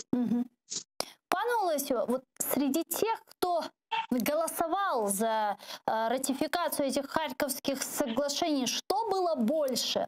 Просто пророссийские интересы, которые они преследовали, или вот эта слепая вера в братский народ русский? Я не думаю, що там була сліпа віра. Тобто, очевидно, що для Януковича і його оточення це був свідомий вибір. Я не думаю, що вони настільки ідеологічно проросійські. Швидше за все, це був свідомий вибір, що за допомогою Росії легше робити гроші – раз, і легше контролювати Україну – два. Тобто це завдання. Грабувати і контролювати. І вони думали, що за допомогою Путіна це робити легше. А так як Путін хотів за таку допомогу насправді сам контролювати Україну, і, зокрема, військовою силою через Чорноморський флот, то тут були поступки. І не лише ці. Нагадаємо, що на момент Майдану вище керівництво в мілітарній сфері було зосереджено в руках осіб з російським громадянством. Тобто, очевидно, що це теж був призначення через примус, через вказівку з Кремля, на яке погоджувався Янукович. Чому погоджувався? Хотілося коштів і контролю над Україною. Щодо надзвичайних депутатів, які, до речі, лише за голосування не можуть бути з формальної точки зору покарані, бо існує стаття Конституції, що кожен депутат має право голосувати самостійно, згідно власного сумління, але в даному випадку йде мова, ще раз кажу, не про вільне волевиявлення, а про фальсифікацію, тобто голосування чужими картками раз, і друге, про ймовірний підкуп. Тому що саме напередодні цього голосування кілька депутатів Нунц і Бют раптово перебігли до лав регіоналів, до їхньої політичної сили, і кілька з них не приховували, що за це вони отримали винагороду від 1 до 3 мільйонів доларів. Тобто йде мова про підкуп, не про особисте волевиявлення депутатів в силу ідеологічних мотивів, про які ви згадали на початку в своєму питанні, а про банальний підкуп депутатів. Отже, а так як ці гроші, цілком можливо, якщо проаналізувати ланцюжок, звідки вони потрапили до рук посередників, які передавали гроші, якщо вони мають російське походження, тут ми і вийдемо на початок цього питання. Початок – це державна зрада. А далі вже виконання и меркантильные интересы виконавцев. Скажите, а если мы говорим о госизмене, как вы думаете, удастся ли привлечь ответственности тех народных депутатов, которые голосовали за ратификацию этих Харьковских соглашений, ну или хотя бы того же Литвина, спикера парламента на то время?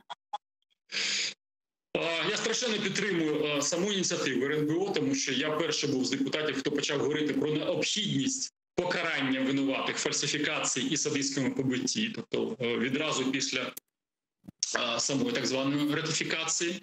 Говорив, що необхідно ці дві партії, це я роками говорив, партія регіонів і їхніх союзників, притягни до відповідальності якраз за держзраду. І, до речі, коли депутувався закон про люстрацію, я якраз підкреслив, що потрібно там ставити саме це політичне обґрунтування, тобто за державну зраду, а не за наявність на державній службі, як було вставлено в закон про люстрацію, тобто лише перебування на державній службі. Це дуже важливий, до речі, аспект. Але в цій ситуації, в якій зараз українське судочинство, українська правова система, прокуратури, СБУ, я не певен, вірніше, я маю величезні сумніви, що цю справу буде доведена до логічного завершення з покаранням, реальним покаранням організаторів цього злочину. Але навіть як політично зараз, навіть не покарання, а політична позиція української держави, що вона стоїть на сторожі українських національних інтересів і проти проросійської п'ятиколони, це теж важливо. Чому ця справа навряд чи буде доведена до логічного завершення? Брак професіоналів, а конкретна справа повинна розв'язуватися по ланцюжку від замовників до виконавців. Таких професіоналів, мені здається, бракує в українській як судовій системі, так і системі так званих силовиків. Це раз. По-друге, дуже багато зацікавлених сторін зараз є, ну, скажімо так, біля влади, які брали участь тоді в змові. Із числа, ще раз підкреслюю, опозиційні, керівництво опозиційних фракцій, зокрема. Вони мають вплив і кошти. Тому вплив і кошти можуть гальмувати будь-яку справу. Це прикро усвідомлювати. Хто може бути покараний? Може бути, як в випадку з покаранням Януковича, оголосити винними тих, хто і так вже втік. Хто і так втік з держави, тобто Янукович, ну і кілька його найближчих приспішників. Дякую дуже, пане Олесю. Чохсагл у нас Олесь Донії був з нами на прямому зв'язку, народний депутат України 6-го та 7-го скликань. Пане Петро, я перехожу к следующей теме. Давайте обсудим с вами США.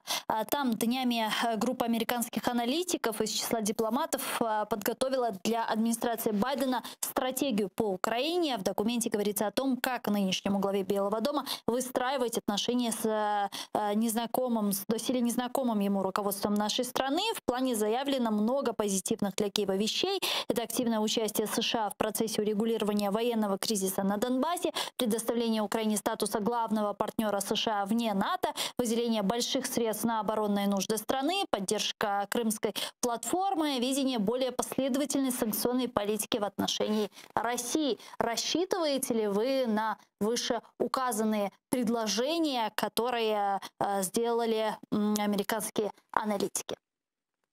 Ну, конечно, да. И мы видим, что в прошлом году Украина получила пакет расширенного членства в НАТО. Немного стран его имеют. Этот пакет дает также доступ к разведданным стран Альянса. И очень позитивно, что Байден возвращает американскую архитектуру безопасности, которая при Трампе, скажем так, иногда прихрамывала. И кроме того, что мы сейчас видим, мы также знаем, что идет коммуникация и с другими европейскими странами-членами НАТО. В частности, ведомство Арсена Авакова продолжает покупать вертолеты у Франции. Знаем, что в Николаеве запускается запуск боевых катеров, тоже совместно с Францией. И мне кажется, что как раз вот такие вот совместные проекты, они больше всего свидетельствуют о том, что Украина интересна странам НАТО. Ну и в данном случае, как бы, мы видим, что президент Зеленский тоже сейчас работает в фарватере национальной безопасности. Это видно по санкциям против Медведчука, это видно по вчерашнему заседанию Совета безопасности и обороны. То есть такое вот место, звание главного союзника НАТО в европейском континенте, по-моему, это очень большой плюс и очень хороший путь к тому, чтобы Украина все-таки приняла стандарты НАТО. Они не общие, они действительно прописаны и относятся как к вооружению, так и к оперативной работе, званиям и так далее. И я думаю, что это вопрос времени, когда Украина будет членом НАТО. Дякую дуже, пане Петро. Спасибо большое, что были с нами на протяжении почти часа. Петро Охотин, політичний аналітик і політтехнолог. А к нам сейчас присоединяется Ганна Шелест, директорка безпекових програм Ради зовнішньої політики «Українська призма». Пані Ганна, вітаю вас. Салям алейкум. Доброго вечера, салям алейкум. Да, вот днями группа американских аналитиков, значит, из числа дипломатов-отставников подготовила для администрации Байдена стратегию по Украине. Вы наверняка ее читали. Нравится ли она? Какие важные пункты вы бы отметили? З одного боку, там зібрано те, про що як українські, так і американські експерти говорили протягом останнього року. Тобто дуже багато з рекомендацій, які там зібрані, ми вже обговорювали із авторами цієї доповіді і на інших майданчиках. Тобто головна цінність того, що воно структуроване, зібрано воєдине і представлено саме в якості рекомендацій для нової адміністрації Байдена. Також перевага цього документу – це дійсно ті імена, які стоять під цією доповіддю. Це дуже впливові американські зараз вже аналітики, в минулому посли, декілька послів колишніх в Україні, плюс заступник генерального секретаря НАТО, тобто ті люди, до яких прислухаються на сьогодні в Вашингтоні. І отакий консолідований проактивний підхід, який вони пропонують, що на сьогодні Сполучені Штати адміністрації Байдена повинні зайняти по відношенню до України, є, звичайно, дуже позитивним для України, тому що ми розуміємо, що таке певне очікування зараз відбувається в Україні, яка ж буде ця повноцінна політика Байдена по відношенню до нашої України. І от тут фактично озвучили те, про що дуже давно вже говорять за зачиненими дверима. Вместе с этим многие журналисты, аналитики, политологи обеспокоены тем, что до сих пор не состоялся телефонный разговор Зеленского с Байденом. Обеспокоены ли вы? Считаете ли вы это таким не очень позитивным сигналом? Почему, как вы думаете, такого телефонного разговора все еще нет? Ну, причин може бути декілька, але, скоріш за все, це певна така, певний перелік причин, які от зібралися всі одночасно.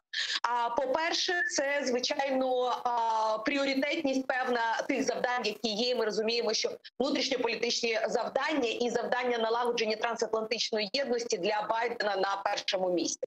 Україна не знаходиться в топ-тройці чи топ-п'ятірці його поточних завдань. А по-друге, давайте згадаємо останні заяви щодо антикорупційної реформи і щодо боротьби з олігархами, і щодо справи санкцій проти окремих депутатів від «Слуги народу» і щодо пана Коломойського. І, звичайно, Сполучені Штати хотіли би побачити і зрозуміти реакцію української сторони для того, щоб знати, наскільки вони на одній хвилі, скажімо так, по цим питанням. Ну, третє, це, звичайно, формулювання конкретних, можливо, пропозицій. Все ж таки адміністрація Байдена повинні для себе визначитися, чи буде новий спецпредставник, хто буде новим послом. Тобто мати певні такі ключові відповіді на ті питання, які українська сторона може поставити або просити про певну допомогу, і повинна бути реакція відповідно з того боку. Ну і останнє таке, можливо, не найголовніше, але теж давайте не забувати, що український посол тільки призначений і буде відбувати до Вашингтону. Американський посол ще навіть не оголошений. А зазвичай на такому серйозному рівні посольства повинні бути задіяними для підготовки такого діалогу. Але все ж таки в нас відбувся діалог на рівні міністрів закордонних справ. Тому і це дуже високий рівень, тому що це друга людина фактично в ієрархії, верніше третя, віце-президент, потім державний секретар. Відповідно, це вкрай важлива посада і вкрай важливий розговор, який вже відбувся. Дякую дуже, пані Ганна. Чухсагул, нас Ганна Шелес була з нами на прямому зв'язку, директорка безпекових програм Ради зовнішньої політики «Украинская призма». Ну а я завершаю, к сожалению, этот блок. Оставайтесь первым крымстатарским телеканалом АТР. Желаю всем хороших выходных. Корушкевич.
складывались трехсторонние дипломатические переговоры между Бахчисараем, Варшавой и войском Запорожским осенью 1624 года.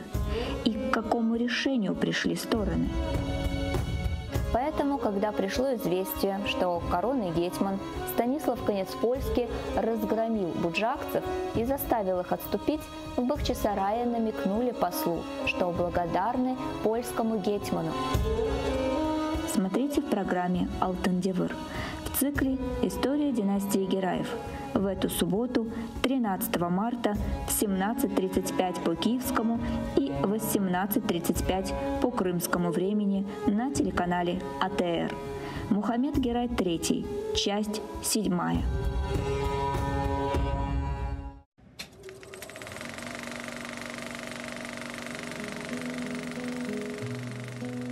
В 2021 году исполняется 170 лет со дня рождения великого крымско-татарского просветителя и общественного деятеля Исмаила Гаспринского.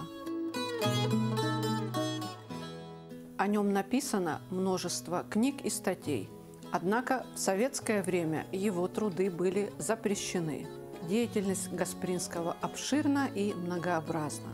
Издатель, политик, прозаик, публицист, реформатор тюркского мира. Исмаил Бей Гаспралы біздің халқымыз үшін ebedi қалacak bir ulu insan ve milletimizin atası. Ve biz bundan bir vakit şüphelenmek gerekmeyimiz. Çünkü onun tek bizim halkımızın, tek Kırım'ın, tek Türk-Müslüman dünyasının değil, umumen insaniyetliğinin tarihinde emniyeti büyüktür.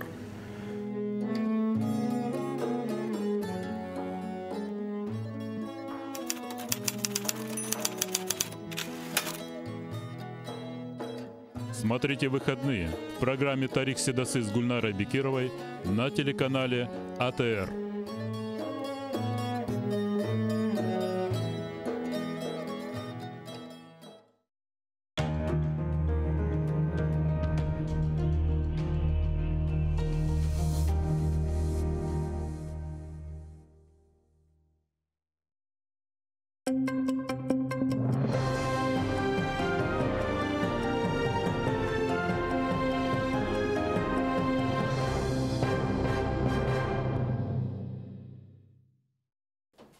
До стратегії деокупації Криму не включили низку принципових пропозицій Меджлісу. Про це голова представницького органу кримських татар Рефат Чубаров повідомив на своїй сторінці у Фейсбуці. Він привітав появу державної стратегії звільнення півострова, але зауважив, що в РНБО не врахували зауваження щодо права на самовизначення кримсько-татарського народу на своїй батьківщині та визначення статусу Криму як національно-територіальної автономії.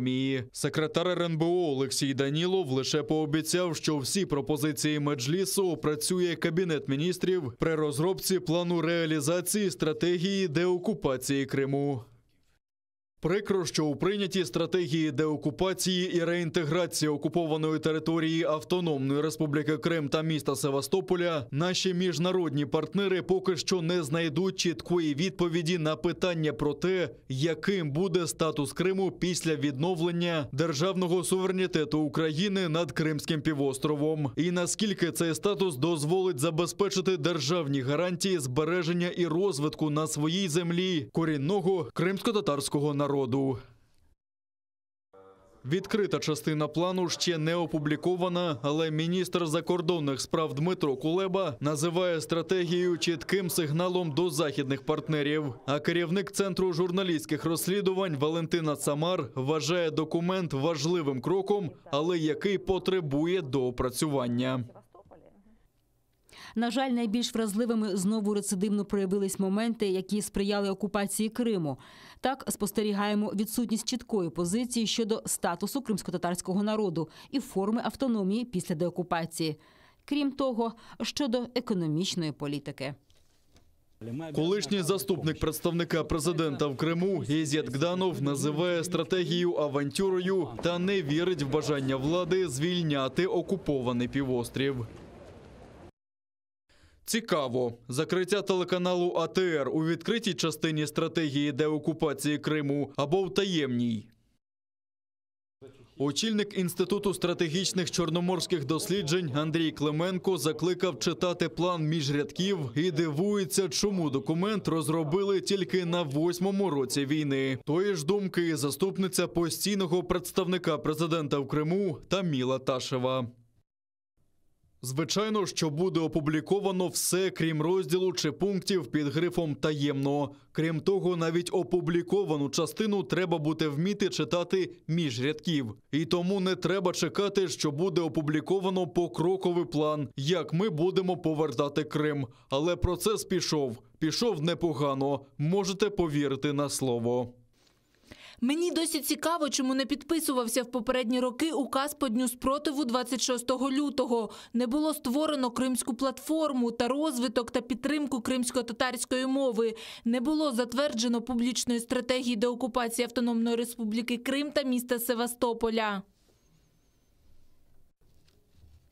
Прокуратура Автономної Республіки Крим і Севастополя почала кримінальне провадження за фактом облави окупантів у свідків Єгови в Ялті. Справу відкрито за фактом порушення недоторканності житла, бо незаконні обшуки відбулися щонайменше в 9 оселях членів цієї релігійної організації. За це передбачено покарання у вигляді позбавлення волі терміном до 5 років. Одного з затриманих окупанти звинуватили у фінансуванні екстремістської діяльності. Буцімто чоловік збирав кошти для свідків Єгови.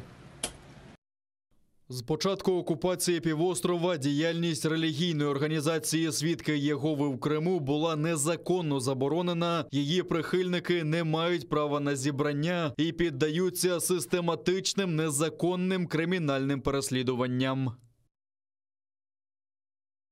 Окупанти затримали 2 українців, які покладали квіти до пам'ятника Тарасу Шевченку в Сімферополі. Йдеться про жительку Алушти Єлизавету Павленко та уродженця Кривого Рогу Владислава Єсипенка. Вони не виходили на зв'язок з 10 березня після акції до дня народження Шевченка. Виявилося, що на Ангарському перевалі їх затримали ФСБівці. Павленко відвезли додому і вилучили особисті речі, а Єсипенко зараз в ізоляторі Сімферополя. Йому тепер закидають незаконне виготовлення зброї. Чоловіка заарештували до 11 травня.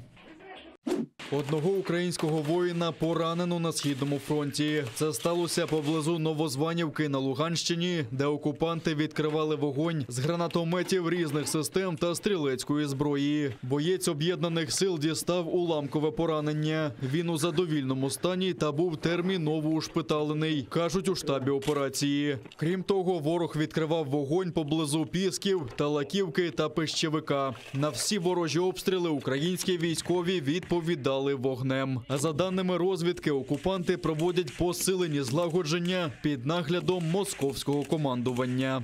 Зокрема, цього тижня противником проведено командно-штабні тренування з проведенням у вищі ступені бойової готовності з'єднань і частин 1-го та 2-го армійських корпусів. У ході тренувань особливу увагу було приділено організації взаємодії між органами військового управління армійських корпусів та об'єднаних тактичних формувань інших силових структур російських окупаційних адміністрацій.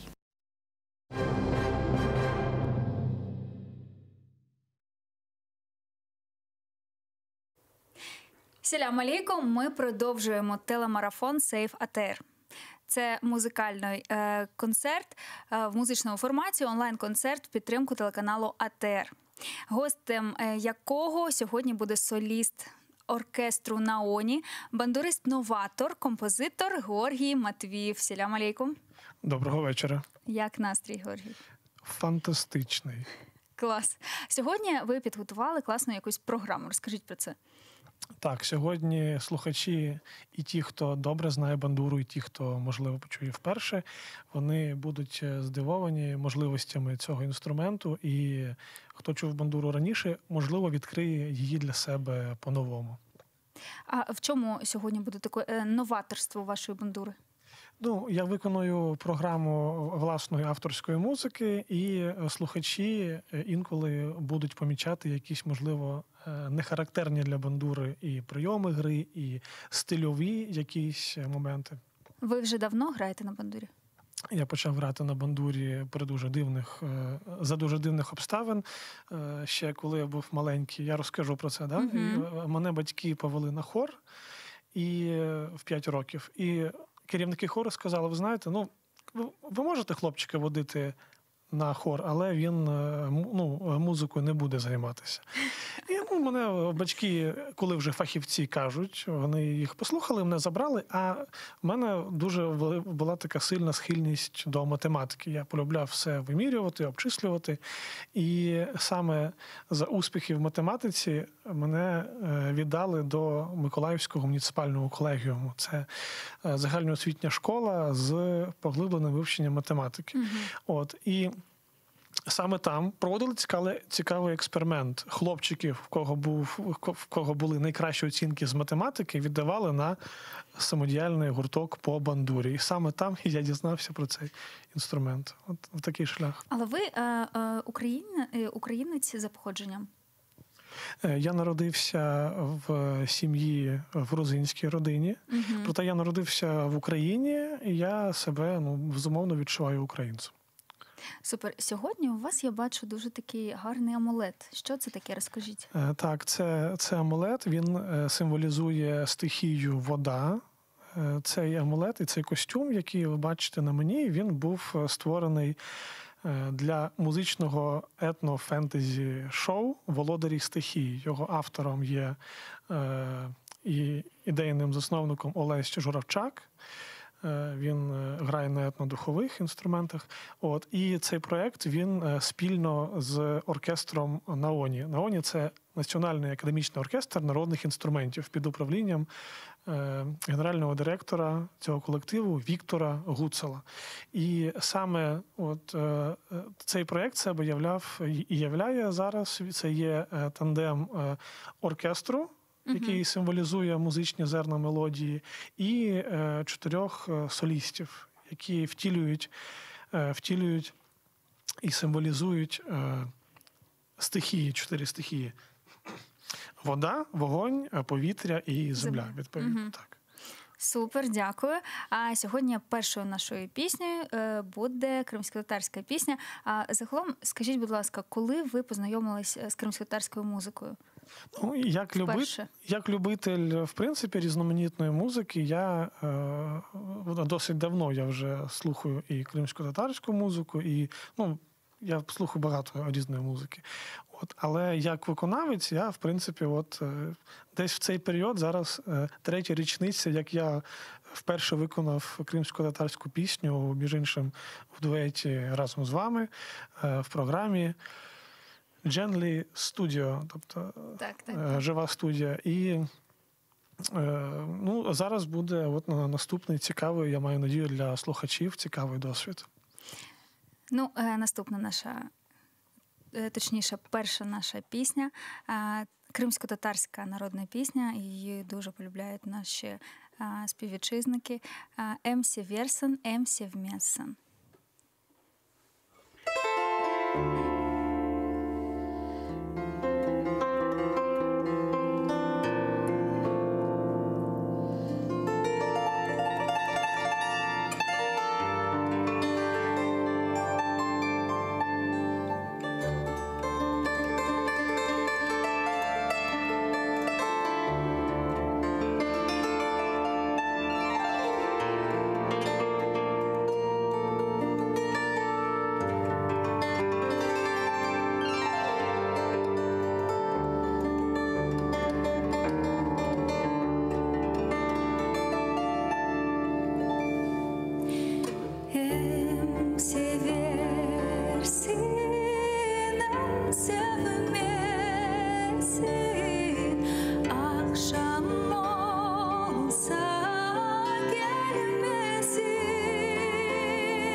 Дякую, дуже дякую.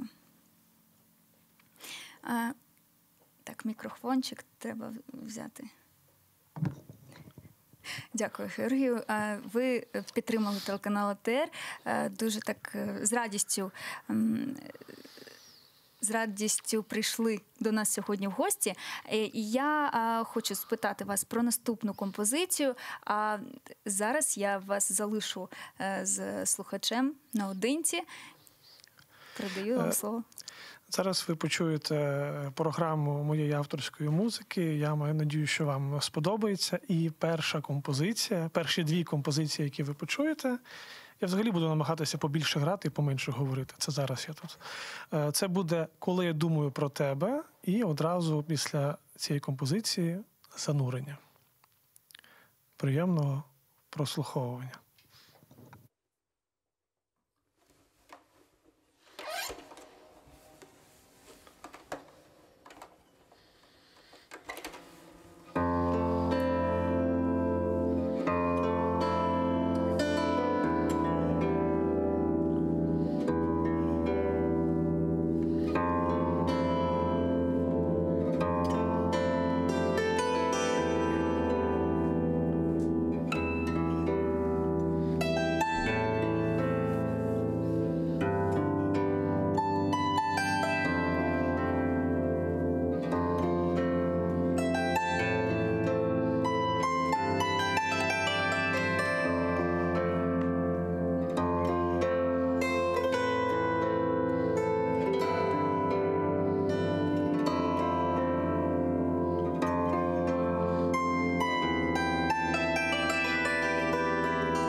Дякую, що слухаєте. Між іншим, ви можете навіть аплодувати. Повірте, я як виконавець, я це відчую, навіть якщо не почую, не побачу, то давайте збережемо цю містерію живого концерту. Я буду тут грати, а ви будете там аплодувати. Повірте, це працює. Щойно ви прослухали 2 композиції мої. Перша називалась «Коли я думаю про тебе», і після неї одразу прозвучало «Занурення». А зараз ви почуєте фантазію на тему української народної пісні «Розпрягайте, хлопці, коней». І ви знаєте, коли я прагнув якось попрацювати над цією темою, то я, можливо, далеко зайшов, тому що вона дуже стала на себе не схожа. Проте ви, я впевнений, як мінімум кілька разів почуєте і впізнаєте цю тему.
Ну, ви знаєте, я вас не бачу, не чую, але відчуваю. Дякую, що ви лишаєтеся з нами. Я нагадаю, що цей концерт – це є ця подія в рамках телевізійного марафону на підтримку каналу АТР. Хештег SaveATR. А ми продовжуємо нашу концертну програму. І зараз ви почуєте композицію, яка називається дві композиції «Мрія», а одразу за нею ви почуєте «Танець вітру».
Дякую за увагу, дякую за те, що ви продовжуєте слухати, дивитися. Я маю надію, що вам подобається. Я маю надію, що хтось, можливо, з вас вже сказав, а це щось таке для Бандури нове, а ми так от не звикли таке на Бандурі слухати. І, в принципі, будете праві.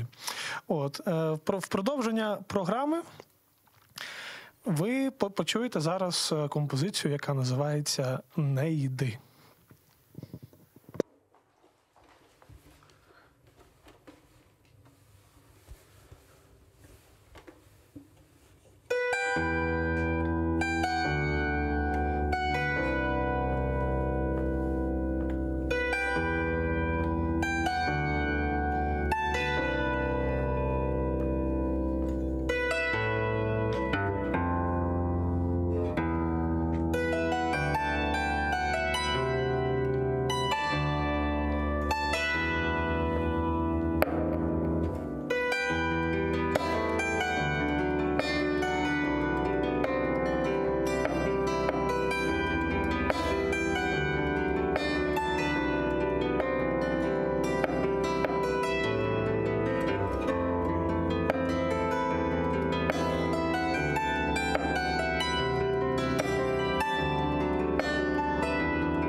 Дякую за увагу. І перед тим, як виконати наступну композицію, це буде імпровізація на тему «По дорозі жук» української народної пісні. Я розкажу дуже коротеньку історію, як я написав цей твір. Справа в тому, що в 2012 році я готувався до міжнародного проєкту «Європейський джазовий оркестр». Це є, як я вже сказав, міжнародний проєкт. Між іншим, він від засновників Євробачення. Тобто є така європейська мовна спілка, European Broadcast Union. Ну, я там точно так не розкажу. Ну, суть цього проєкту полягала в тому, що за принципом один музикант з однієї європейської країни обрали музикантів до джазового оркестру. Це щороку новий диригент і щороку новий оркестр. І саме у 2012 році Ігор Стецюк, композитор і диригент з України, він очолив цей оркестр. І саме тоді Бандура і взагалі музикант з України вперше, і поки це був єдиний раз, коли українець брав участь в цьому проєкті. І коли я готувався до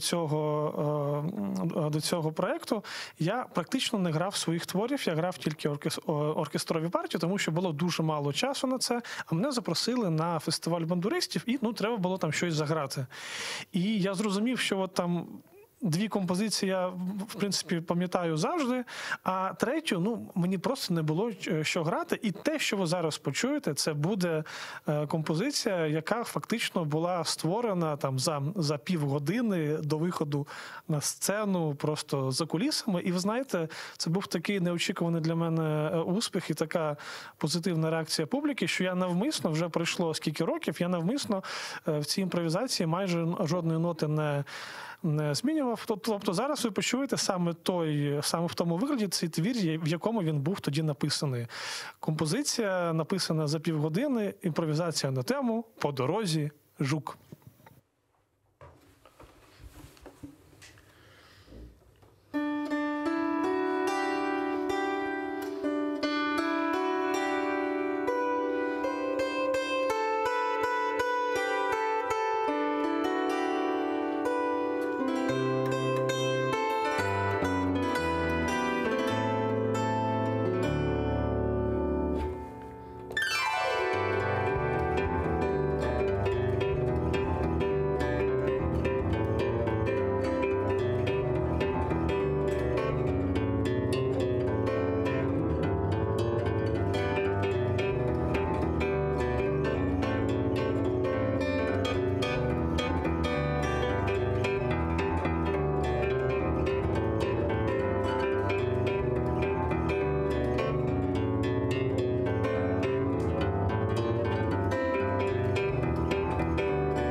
Дякую за увагу. І ви знаєте, перед тим, як я виконую перед тим, як прозвучить наступна композиція, я хотів би запросити свою прекрасну колегу. В цю студію запрошується Марія Смолінська, яка фактично сьогодні зранку приїхала з Одеси, яка дуже, напевно, хвилюється, а може зовсім не хвилюється. Хвилюєшся? Вона і сама не знає, чи хвилюється, чи ні. І зараз ви почуєте композицію, яка називається «Ніч у лісі». Це одна з моїх перших композицій, які я написав взагалі, ще, здається, у віці 16 років. Зараз мені трішки більше, ніж 16. І, між іншим, «Ніч у лісі» – це та композиція, яка входить до програми музичного фентезі-шоу «Володарі стихій». Тільки там вона звучить у супроводі наоні оркестра, а тут ви почуєте камерну версію для дуету для 2 бандур. Отже, дует Георгій Матвіїв та Марія Смолінська «Ніч у лісі».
ваші оплески віртуальні, ну реальні, але для нас віртуальні, Марії Смолінській. Ми виконуємо ще одну композицію, напевно, так. Зараз ви почуєте композицію, яка називається «Передчуття». Це також моя авторська композиція, яка колись була написана для бандури та гітари, а сьогодні це дві бандури звучить. Отже, «Передчуття».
Дякуємо Марії Смолінській за участь в цьому прекрасному марафоні на підтримку каналу АТР, Сейф АТР хештег. І наша програма потихеньку добігає кінця. І зараз ви почуєте композицію, яка називається «Імпровізація на тему «Взяв би бандуру». Мені дуже пощастило, оскільки мої твори все більше і більше починають розкриватися в ансамбловому і навіть в оркестровому звучанні завдяки тому, що я розпочав, вже досить давно, розпочав співпрацю в дуже славному колективі. Це Національний академічний оркестр народних інструментів, як я казав вже на початку цього концерту. І Наоні оркестра його ще знають під таким іменем. І саме зараз ви почуєте композицію «Взяв би бандуру», яку зараз ви можете почути в супроводі оркестру. Між іншим, якщо ви десь побачите в афіші на ОНі, кидайте все і просто купуйте квитки, обов'язково йдіть на концерти. Зараз в нас нова програма, це Goods and Roll. От ми зробили, також на ОНі співпрацює, між іншим, з популярними та рок-співаками. Зокрема, це Онука, це Олег Скрипка, це Друга ріка і багато-багато інших. От. І зараз ви почуєте «Взяв би бандуру» саме в версії для бандури соло.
Я сподіваюся, що вам сподобався сьогоднішній концерт.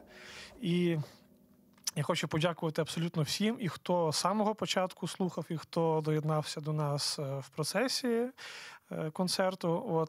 Я хочу сказати, що в мене є численні диски з моєю музикою. Якщо вам буде цікаво, ви можете написати мені на Фейсбуці, я охоче ними ділюся. І я хочу подякувати, думаю, що це прекрасний момент, щоб подякувати кафедрі народних інструментів Одеської консерваторії, де я навчався, Миколаївському музичному училищу, де я також навчався, і подякувати першій музичній школі в Миколаєві і, звісно, Миколаївському муніципальному колегіуму, про який я казав на початку цього концерту. І в завершення сьогоднішньої програми ви почуєте композицію, яка зараз також виконується з Наоні оркестра, проте ви почуєте версію для бандури соло. І, між іншим, на цю композицію, яку ви зараз почуєте, було знято взагалі перший відеокліп на композицію для бандури соло. Ви можете в інтернеті зараз знайти Wild West Jazz, тобто джаз Дикого Заходу. Я вам дуже раджу подивитися цей кліп, його зняла талановита режисерка з Одеси Настя Урсу. І, я думаю, що я вже все сказав, що треба було. І я хочу побажати всім глядачам, хочу побажати хорошого настрою, побільше знаходити час для себе, побільше отримувати задоволення від життя, робити те, що вам подобається. І тоді ми всі будемо, я думаю, тоді щасливими. Отже, Wild West Jazz.